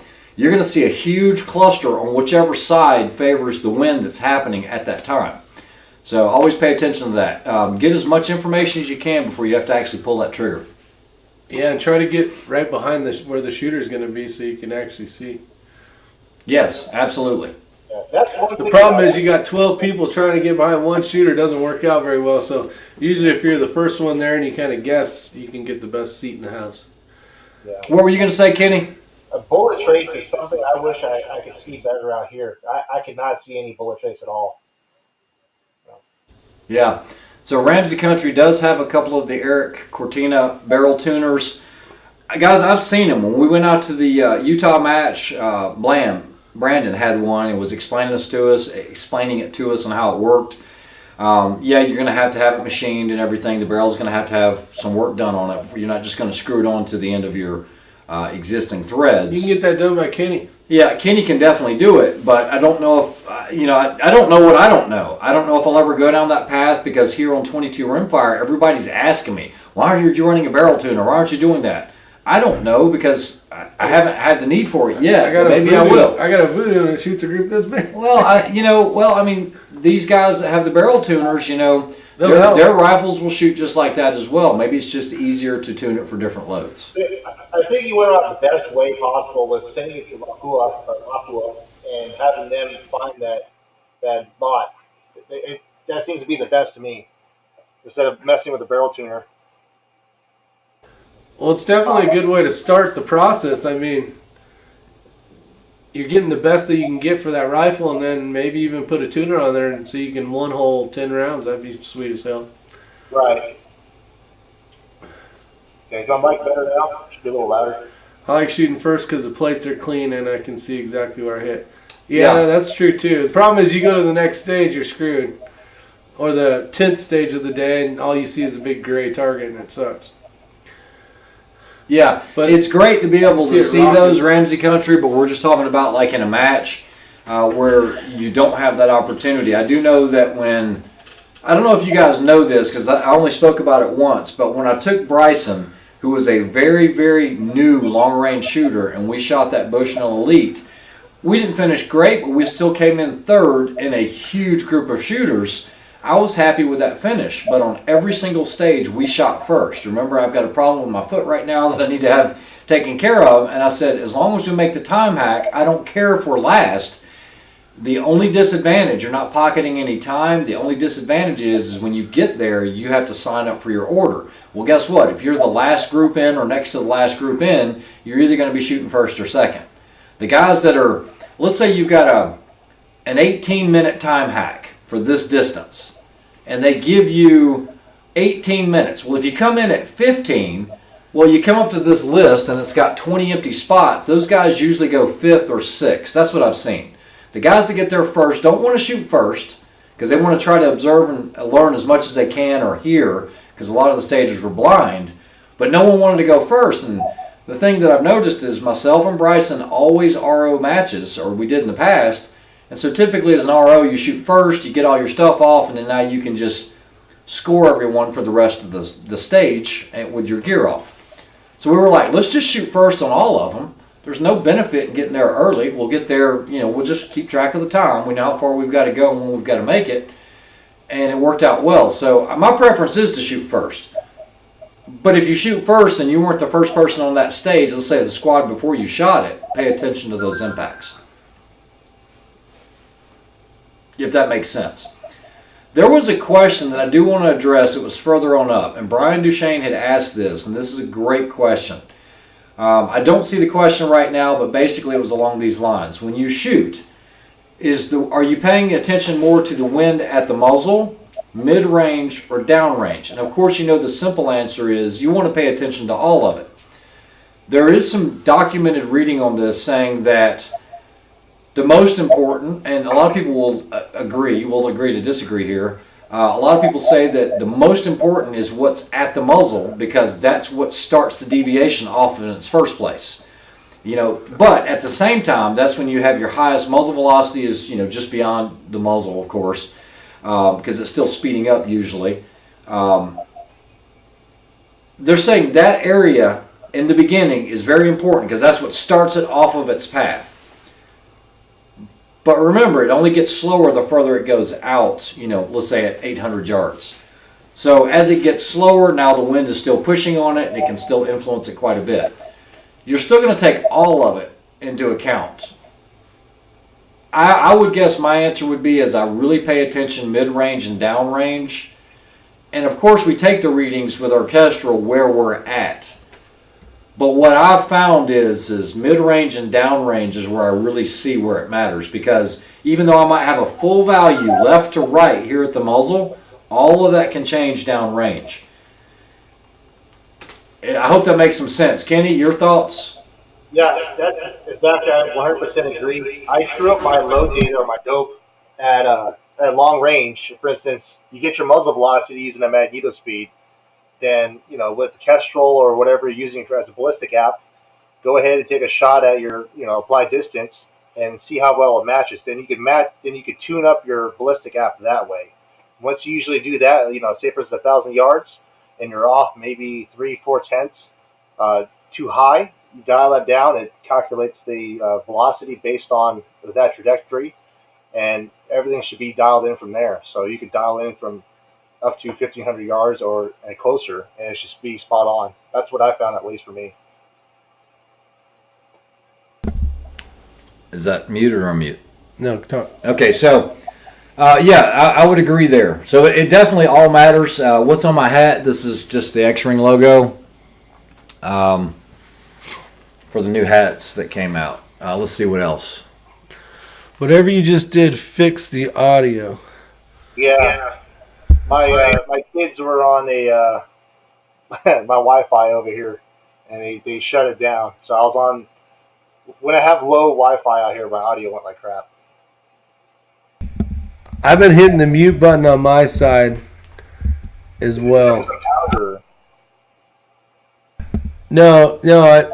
Basically, the speakers from here, because for some reason it's not coming out of the TV. I just mute while you talk, and then it doesn't pick up the speaker. Oh, okay. QPQ coated barrel make it stronger than just stainless steel. Somebody's gonna have to enlighten me on that. I'm lost here. So right now, structured barrel, I might invest in one because I'm curious now. I might just go buy one just to see what I can do with it. Now, till you add it all up, you sound like me now, Kenny, because that's what I did, and I researched it. I mean, you're gonna spend about $2K on one, and you're gonna wait about what, 4 months, 6 months? They told me 8 months. Yeah. I don't know. I think I have better things to do with 2K at the moment. So. Yeah, I do too. But my itch and addiction for accuracy is making me want to buy one. Yeah. Gotcha. Yeah. Curiosity kills the cats. It does. Yeah, DW, you're gonna have to clarify that. Okay, so for nitride. Okay, so for nitride, I don't know. I do know that I'm using. I mean, you've got nitride, you've got melanite, you've got all these different finishes. I don't know. Let me go back. I'm trying to read the questions here. I want to make sure I answer this right. I don't know that it makes it any stronger. I can't answer that. I don't know. Stronger in which way? What is this for? Say that again, Kenny?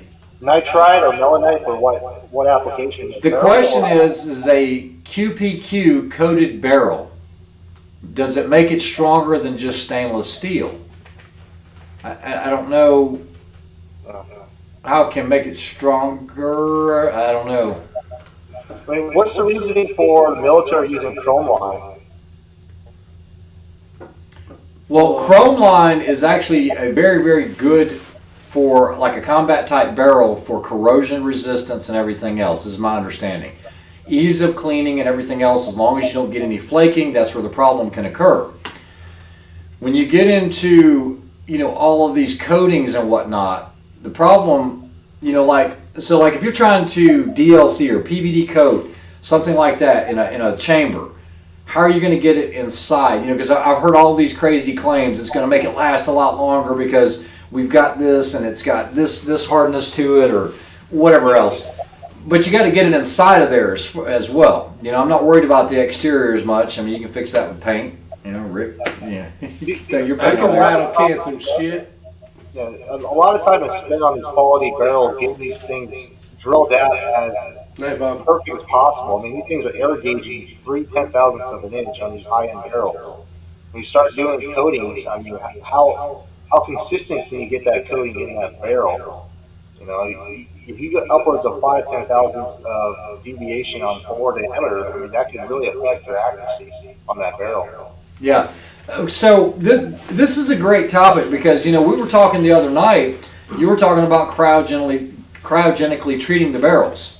Yeah. Is it worth it? Or as that attorney asked, is the climb or the hike worth the view? The amount of time or the investment, what are you doing? And you're going to hear all of these companies, every last one of them, it impregnates the pores of the metal. It goes inside of the metal. Yes, you can make it harder. I mean, it's no different than if you look at a softer metal or something like aluminum, and then you take raw aluminum and then you say, well, I'm going to anodize it. Well, you're not really doing anything to make it that much harder, but you're also changing the tolerances.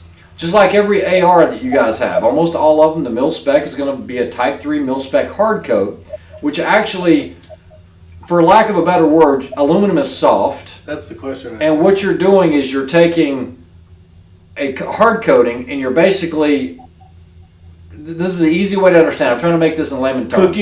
Cooking. You're basically embrittling the outside, making a tougher substrate on the outside, This is why you should never Cerakote a Type 3 mil-spec AR-15 and just go right over the top of it, because it's going to have a hard time sticking to that Type 3 mil-spec hardcoat. What you're supposed to do is you're actually supposed to rough that up. You don't have to remove all of it, because by removing all of it, now you have that soft aluminum again, you've removed all the hard coat, and now you're going over with soft paint being Cerakote.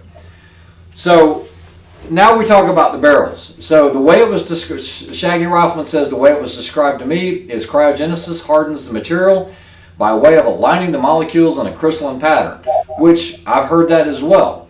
But is it worth the cost? What is it doing, or what is the benefit as far as shooting it, Kenny?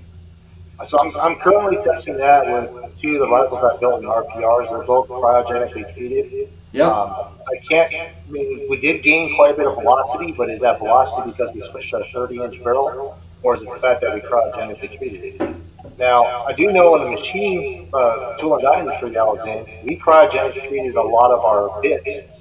Yep. Because it did make it last longer. However, there is shock. For instance, the bits have to be kind of tech drilled before plunging in. It does make it brittle, and it is proven under a microscope that the crystalline structure does. It reduces all that. We call it you can see the actual grains on the cryogenic treated. You can see it's actually pretty smooth. So.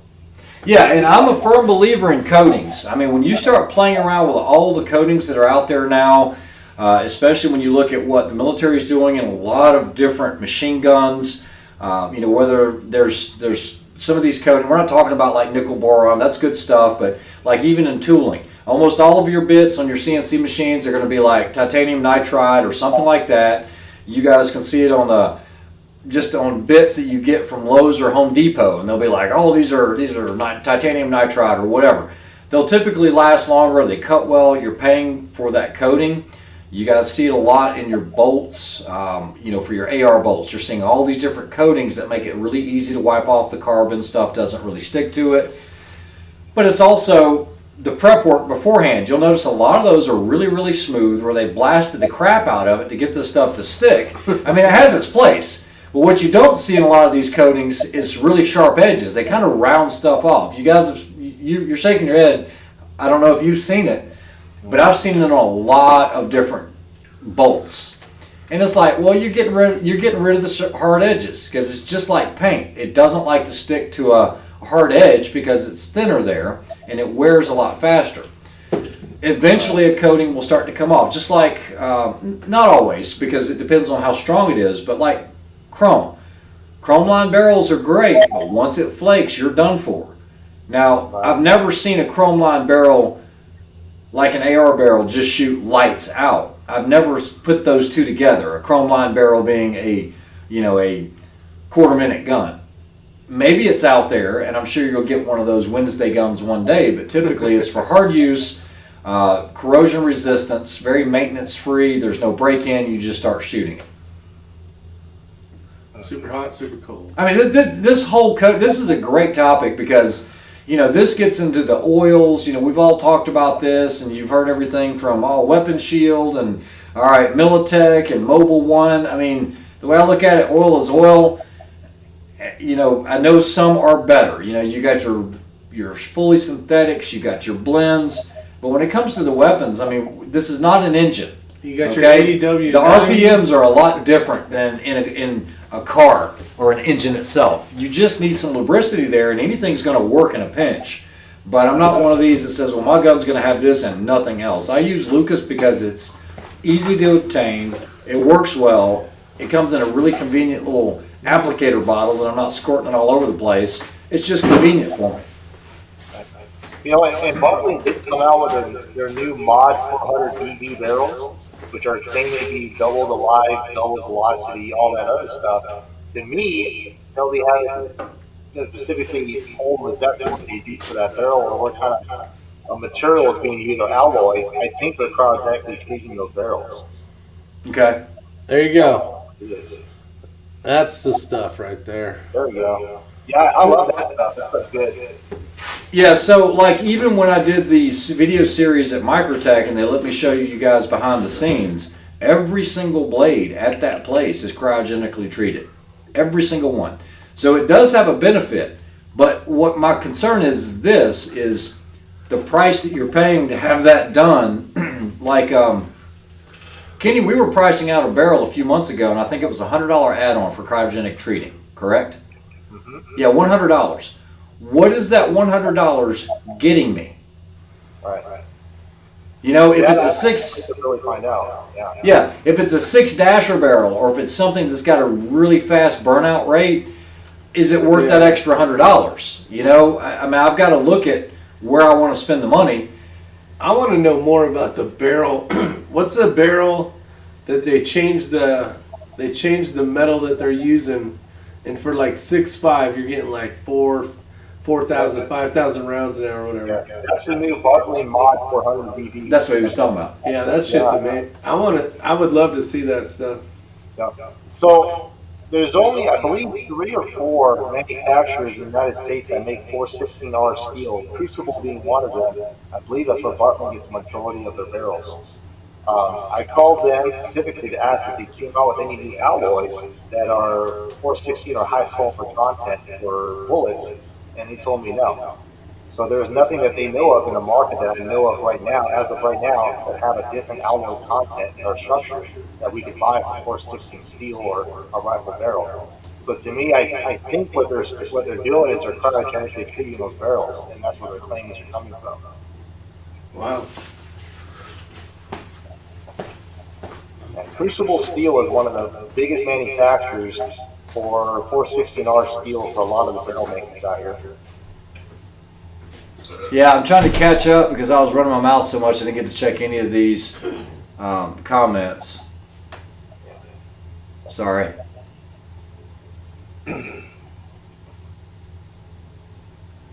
Yeah, Chico, that's the black ops coating, and I can vouch for that. It is a very tough coating, and I've seen a lot of good lubricity out of it, out of the hold action. I could run my actions dry all day long, and that thing runs super slick. Yeah, so I'm just going through the comments. Most people are just kind of talking about the stuff and aligning the crystals, you know, the crystalline structure in the metal. Input on coated bullets. I'm not going to be the guy to ask this because I don't have a good experience with coated bullets for the most part. I've only messed with them twice. Way back in the day, they started offering, and this was going to be in the early 90s, you could get your bullets that were moly coated, and that was a big thing back in the day. But the problem was getting all of that moly out or maintaining a cleaning regimen so that that wasn't accumulating and making it near impossible to get it out. Since then, I quit using them, but then I think what I see there is Kenny probably has a bag of D-Tacs, which I've been shooting the D-Tacs, which are the David Tubbs bullets. Those are the 115s, and those actually come, you can get, isn't that the black nitride? It comes in the HPN coated, that's for on nitride. Yep. So, yeah, that's it. And it doesn't cost any more. It's the same cost, but it's, honestly, when you get it, if you don't know what you're ordering, you might think you're gonna get this black bullet or some type of fully coated bullet. What it is, it's like powder. It's like graphite powder, for lack of a better word, that's in the bag. And when I talk to the guys at David Tubbs, they're saying it made a difference. It does make a difference. Now I asked them, I was like, well, what kind of difference? Oh, we've seen everything from increased barrel life to increased or decreased group sizes. And the only thing you need to do is make sure you clean the barrel, you know, after about 200 rounds. And that was the number that I was given verbatim on the phone. About 200 rounds, you probably want to clean your barrel so that stuff doesn't just accumulate. That's my experience with it. Kenny, your turn. So I've been shooting the D-Tacs in the HPN coating. I've noticed my groups are fairly pretty good. However, I'm building some pretty high-end rifles. As far as performance, I can consistently get a 5 SD number, or if not lower. I can't tell. I really can't tell if it's anything to do with my new equipment that I've gotten, my new reloading techniques, or I just know the bullet itself. So it's hard for me to say, hey, I'm getting a benefit using HPN coated bullets versus typical copper jacket bullet. Yeah, Shaggy Rifleman says he's not a big fan of coated bullets. Jerry Parker says Molly coated bullets suck. Andrew Gun Guy says 1994 Molly coating, and that was my experiences back then. But then again, technology changes. Just look at where we're at with guns, with calibers, with barrels, all of the stuff for precision shooting from the mid-90s to now it being 2020, you know. Almost 2021. A lot has changed. The echo, and DW says, why the echo? Because I keep forgetting to hit the mute button when Kenny's talking. That's why. Chico Wise says he powder coats all of his bullets. Yeah. He Okay. powder coats. He makes his own bullets and then he powder coats. That's good, baby. There it is right there. Christmas green, it looks like. Is that Oh, green? yeah. I shoot exclusively, unless I'm shooting like stuff out of a box, but the Acme bullets, powder coated bullets in pistols. Unless I'm shooting somebody else's pistol or something, but I love those things. I like them. They're not the greatest, but I like them because of the price, and they're easy to reload, and for the cost, it is what it is. It's all about the cost. Yeah. You never know where we're going to end up, right? So you guys are shooting these lead bullets that are powder coated, correct? Yeah. Correct. Okay. I am. So Oh, Kenny's got them. now, and I was trying, and I don't know if the blues bullets and the gator bullets and all of that, I was shooting those way back in the day. I think Jerry Mitchell's brother, Bayou Bullets, was Yeah. making those. And it was an alternative way that was shown that you can shoot it in a factory Glock barrel that has polygonal rifling without any chance of getting lead accumulation Correct. and possibly blowing up your barrel or blowing up your pistol because increased the tension inside the barrel, the resistance in the barrel rather. So my question is this.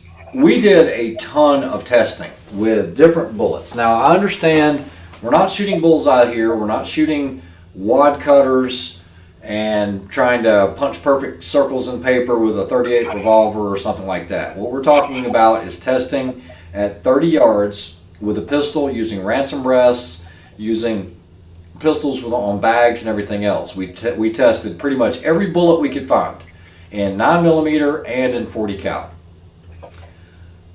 And this was non-scientific, but it was as scientific as I could do it, okay? What I found was, and it depends on, we were trying these in the 2011s, the Infinities, we were trying them in the Akais, we were trying them in Glocks. What I found was, for the tightest groups, and this was hand loads, the most, you know, people always get caught up in this whole calling it accurate or whatever. The groups that were shot the smallest, consistently, time and time again, were jacketed hollow point bullets.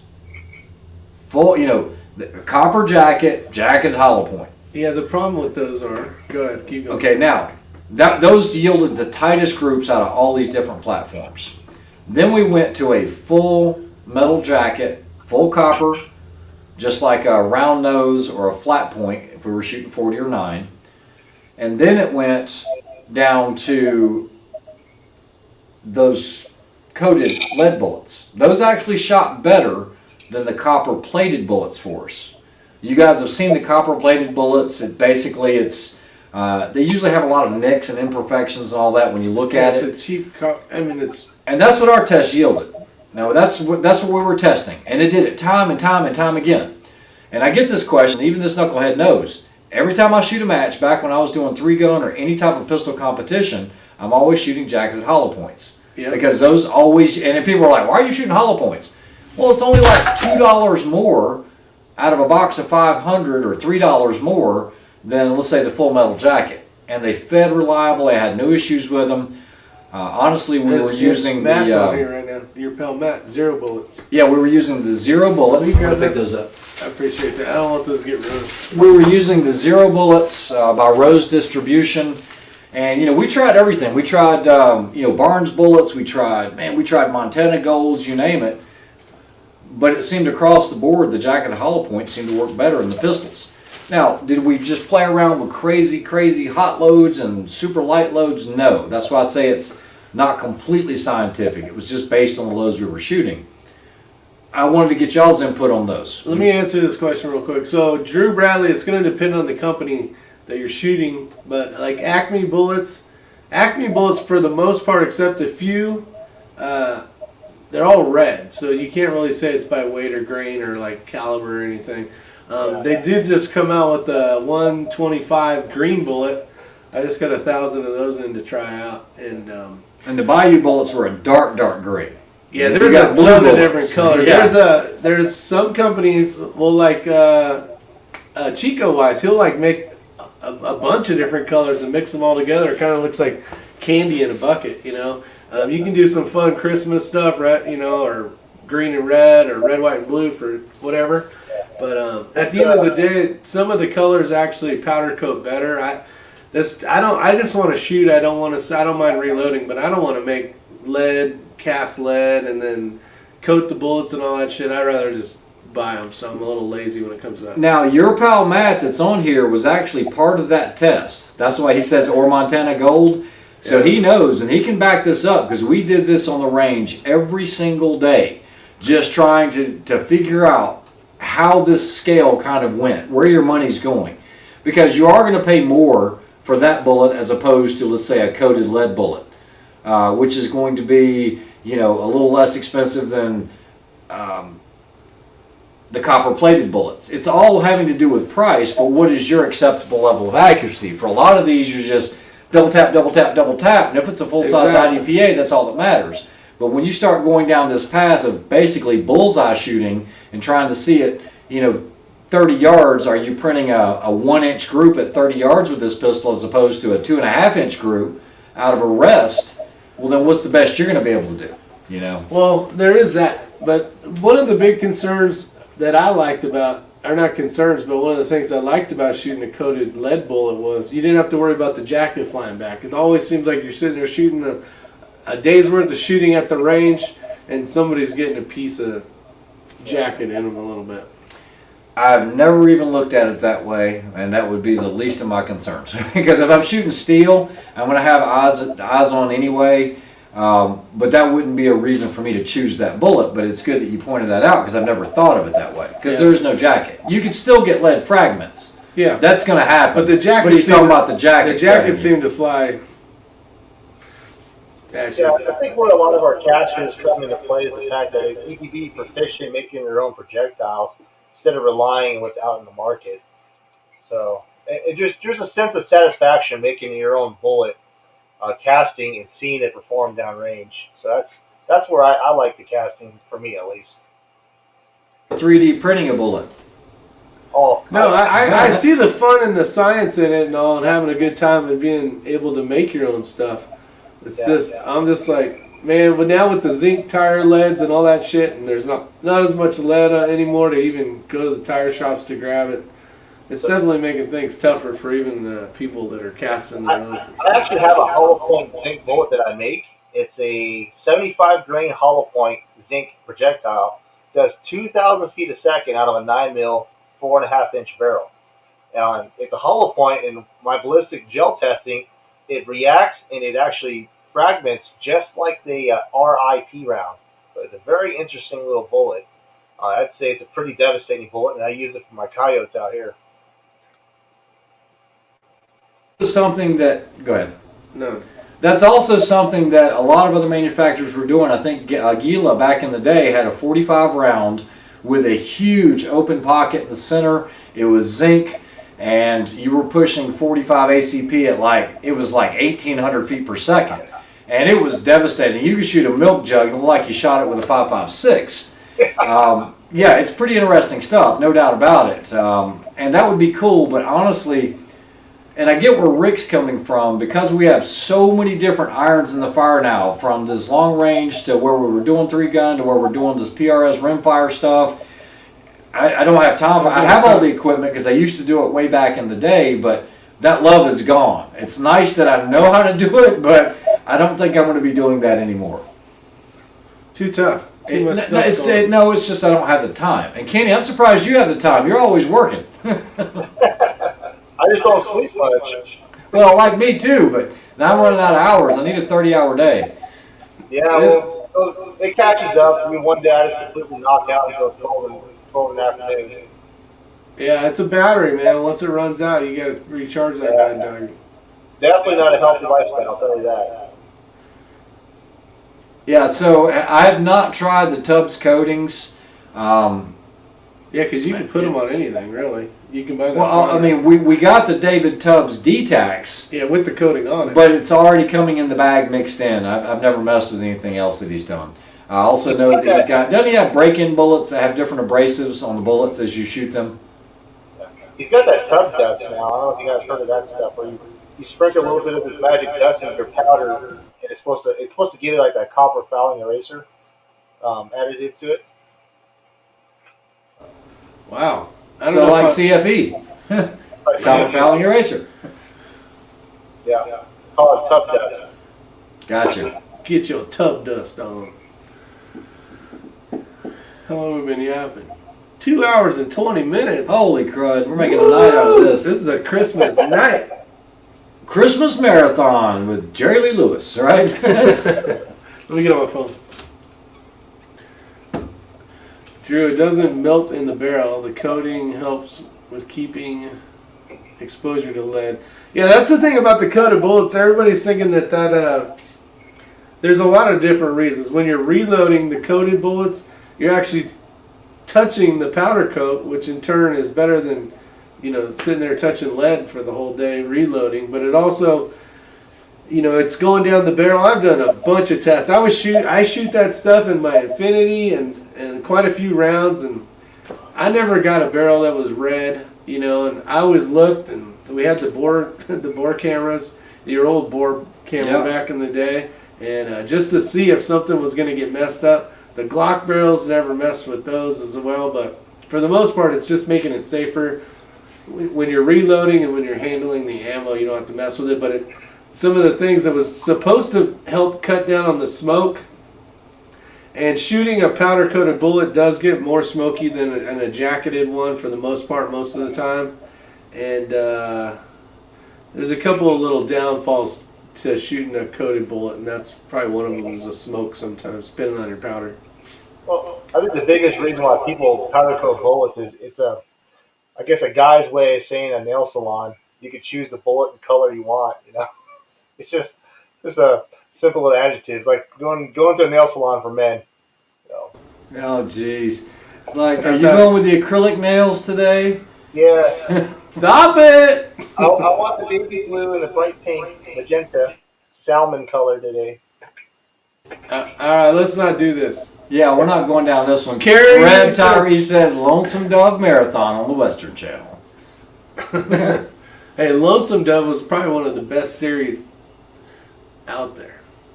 Hitting Steel's like, what? Nail salon for men? Question, exclamation point. Okay, so true story. I took my daughter to a nail salon about 3 days ago. She wanted to know if she could get her nails done.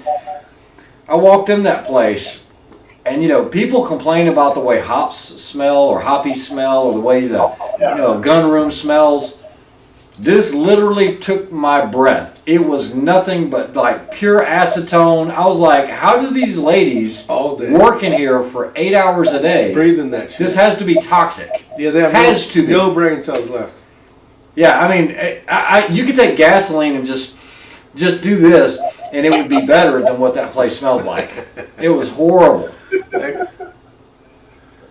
My ex-wife thinks I'm nuts because I'm going shooting tomorrow. You shoot tomorrow, Thomas.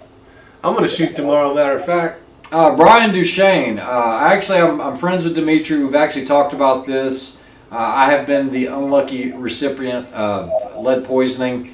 Very, very high levels, and we shared a lot of information together on basically trying to detox and everything else, and chelation and everything. It is not fun at all. You're just constantly sick. So I'm over that now, but I had a really, really high exposure back in the day, and yeah, you definitely want to watch it. I always try. These guys will tell you, anytime we go to a range, we shoot a match, I always bring out gloves for the steel for years and years. I did. And I was just that guy that was always picking it up. I think that's still me. Other than shooting, I think that's where you're probably, if I had to guess, that's probably where you're getting your highest level of contamination, especially that and you're eating shit. When you're shooting lead shot. You're not washing your on hands. These big steels, and you're just shooting match after match every single weekend, and you're going to reset, and you're getting all those particles in your hand. We didn't know. We used hand sanitizer. Well, that doesn't get rid of it. That just displaces it and puts it on a different part of the hand. You literally need to use like D-lead and actually wash it away. Did you say D? D-lead. That's actually a product name. But, you know, you're doing this, now you're eating lunch. Oh, I'm going to hand sanitize. Well, you still got the lead on there. Now you're eating lunch and all of that. I mean, my numbers were insane. And, yeah, it's a real thing. And I hate that Dimitri's still going through it, but he is getting better from the last I talked to him. He seems to be getting better. He's putting out a lot more videos. Yeah. Sheepball Sicky. Asian salon moms will endure pain to make sure their child becomes a doctor. I could not agree more. Isn't the lead poisoning from the primer's gas off and not the touching of the lead? It's both, actually. You're absolutely right. Especially indoor range. The primers have it, but you're also going to get it from all the lead dust that's getting all over the steels. Just shooting it, it does put some into the air, but when you have, I mean, you can literally take your hand on a steel, like a shotgun steel, and you're going to see the lead all over your hands. All over. I think that's why I think that's where it really comes from the most for your highest exposure. At least that's where I think I got it. Oh, Matt's talking some smack. I like it. What's Matt saying? Where's Matt at? He said, stop chewing on the brass, Ray. I can't stop chewing on the brass. Oh, yeah. So Matt actually, you know, I told you, I'm going to give you guys a little backstory.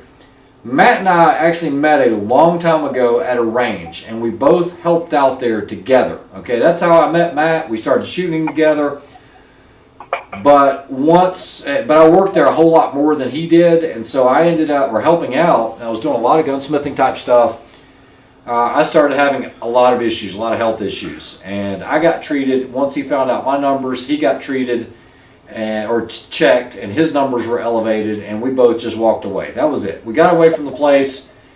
They're not going to treat it that well. It's not what you think. This is a process where it goes into your bloodstream. If it can get into your bones, it's going to get even worse. You're going to have a ton of problems. Everything from stomach issues. You might think it's like irritable bowel or something like that. You're going to have headaches. It's bad. You just feel bad. There's no other way to put it. And, you know, when I went and had my test done, they have to do a certain test. They have to put it in a light where it basically blocks out the light. They screwed up the test the first time. And you really need to find a specialist on it. Once they found out the numbers, they immediately want to know, because they're going to contact somebody from Asha or somewhere else to find out how you're getting this exposure, because they want to get it under control. You know, where did you get this? Yeah. And your whole family would be checked. And that could be a bad thing. Yeah, it could be a bad thing. And so basically they have this process of, you can do chelation. It takes a long time. It's a lot of money, where you're basically getting blood transfusions. That's basically what it is. To get it out? You're not really getting it out, but you're cleaning your blood, and you're hoping that it will. It's in the blood. It will get out. But once it gets in your bones, that's it. I mean, it's there. If it's in the marrow, you're going to have all kinds of issues. And I still deal with them. Yeah, even a gun guy says chelation therapy. It sucks. If you ever had it once, you'll. What's the first thing you noticed? Right there. Even Matt says it. Mainly stomach issues. I mean, you always have just stomach issues after another. And then the headaches. And then you're going to have dizziness. When it started to get to that point, that's when I knew there was something else going on. Have a good night, Ortiz. And we'll see you, Gamma Mill. Take care. X2 Dev Group silencers. If not, please check them out. I believe they have something worth exploring. I have not. I would be interested in checking that out. X2 Dev Group. Sounds like there's a lot of new suppressors coming out on the market. Yeah. There it is, man. Especially nowadays. All right. Well, it's 2 hours and 29 minutes, so let's wrap this up. Let's wrap it up. Matt, Hopefully you made it to your car safe. You're not stuck on some mountain somewhere just watching this live chat. You're out of the snow. He got called into work. I know. I talked to him. Yeah. I didn't think y'all were going to do anything because he said he wasn't coming. I'm vested. I'm doing it. I was going to sit at home and do nothing. Yeah, as a matter of fact, and like I said, I don't watch much YouTube, but I do know that even Garantham did an episode talking about lead contamination. There was a point there where he was shooting with a mask on and everything. That was years ago. Yeah, I mean, it's an older one, but I mean, it's a real thing, guys. I mean, if you're a real enthusiast or an avid shooter, especially if you're shooting a lot of steels, it's still working. I would definitely do what you can do to mitigate that lead. A good range should have great ventilation. If you have any smoke hanging around you when you fire your gun, I'd probably find a different range to go to. It needs to be drawing that out through the filtration. If it's smoky in there, probably a bad range. Okay, a really good range is going to have great ventilation. You should also see lead abatement maps, which are almost like sticky glue type mats to take it off the bottom of your shoes once you leave.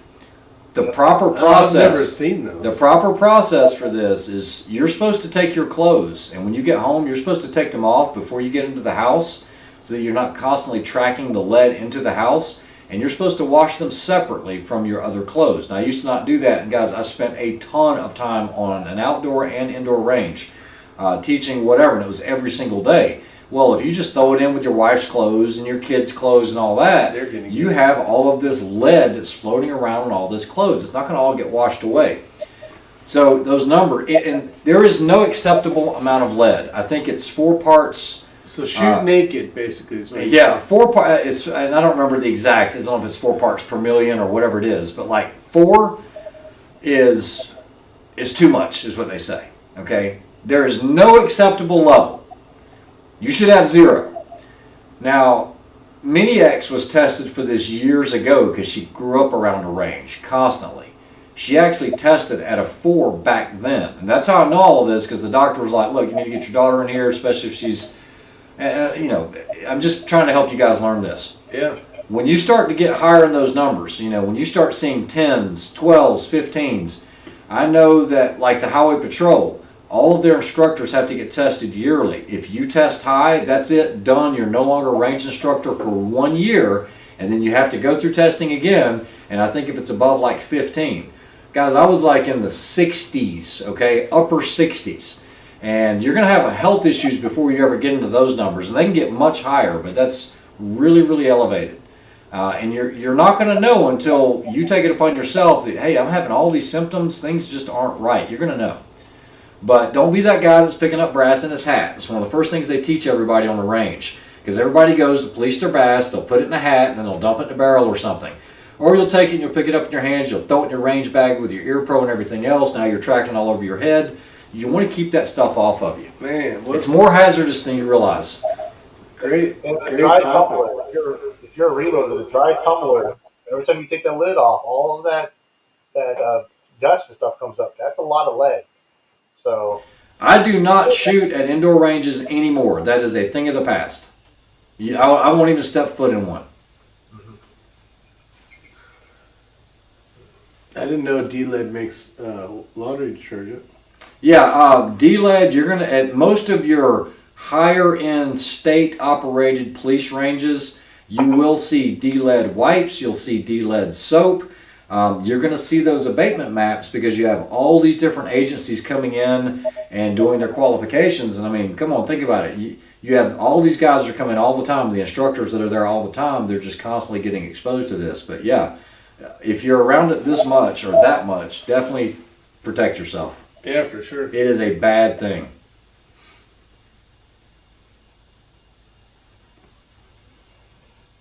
Oh yeah, she knows. Does your wife know you're wearing that shirt? Oh, she hates this shirt. You know, I actually had this, I was going to throw this away. And Mini X was like, "Pops, you can't throw that away." And I was like, "Why not?" She goes, "I like that shirt." So I didn't throw it away. And of course, my wife wasn't happy. Mama does. The camera makes it look brown. This thing is orange. It's bright orange. It is ugly as sin. Just kidding. Heather Reynolds says, "Happy holidays." No. I'm in a bad. Huh? No. Okay. Innovations, the email to get up with you. Did they get a hold of you? Already sending. What's that? Brian had sent out a thing to Weka. Okay. Thank you, Brian. Yeah, I probably could have done the same thing, but I just didn't know if you talked to him more. We had a D-lead. Oh, yeah, we have D-lead soap at our facility. Andrew's around a lot of Yeah. higher end ranges. Dude, I didn't know anything about those mats. I don't think I've ever seen one of them Yeah, mats. we have them. Yeah, all the ranges over here, the police ranges, they have them. Maybe I should start using protection. Yeah. Yeah, using rubber. Skunk Egg says that's a horrible shirt.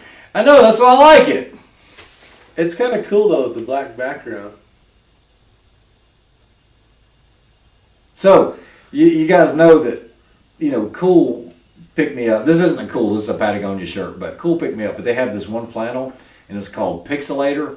It messes with your eyes. It's one of those, you know how when you see that suit on TV that's got the herringbone pattern and it's constantly walking? That's what it looks like. It's called Pixelator. You don't have one of those. No, I haven't gotten one yet, but I think I'm gonna reach out and get one just to make people get aggravated. You're making my eyes hurt just thinking about it. I know it. All right, you guys. Hopefully you enjoyed that chat. It was definitely fun. 2 hours and 35 minutes of pure madness. We talked about Everything. I like everything. We talked about Coriolis effect. We talked about flies in a car when you're driving 80 miles an hour. We talked about everything tonight. It was fun. It was great. So I appreciate everybody showing up. You almost heard an F-bomb. You got to hear his F-bomb. Fart bomb. Oh, yeah, there was a fart that happened. All right, ladies and gentlemen, boys and girls of all ages. Merry Christmas to all of you guys. Thanks for having us. It was awesome. Thanks again. See you on the next one.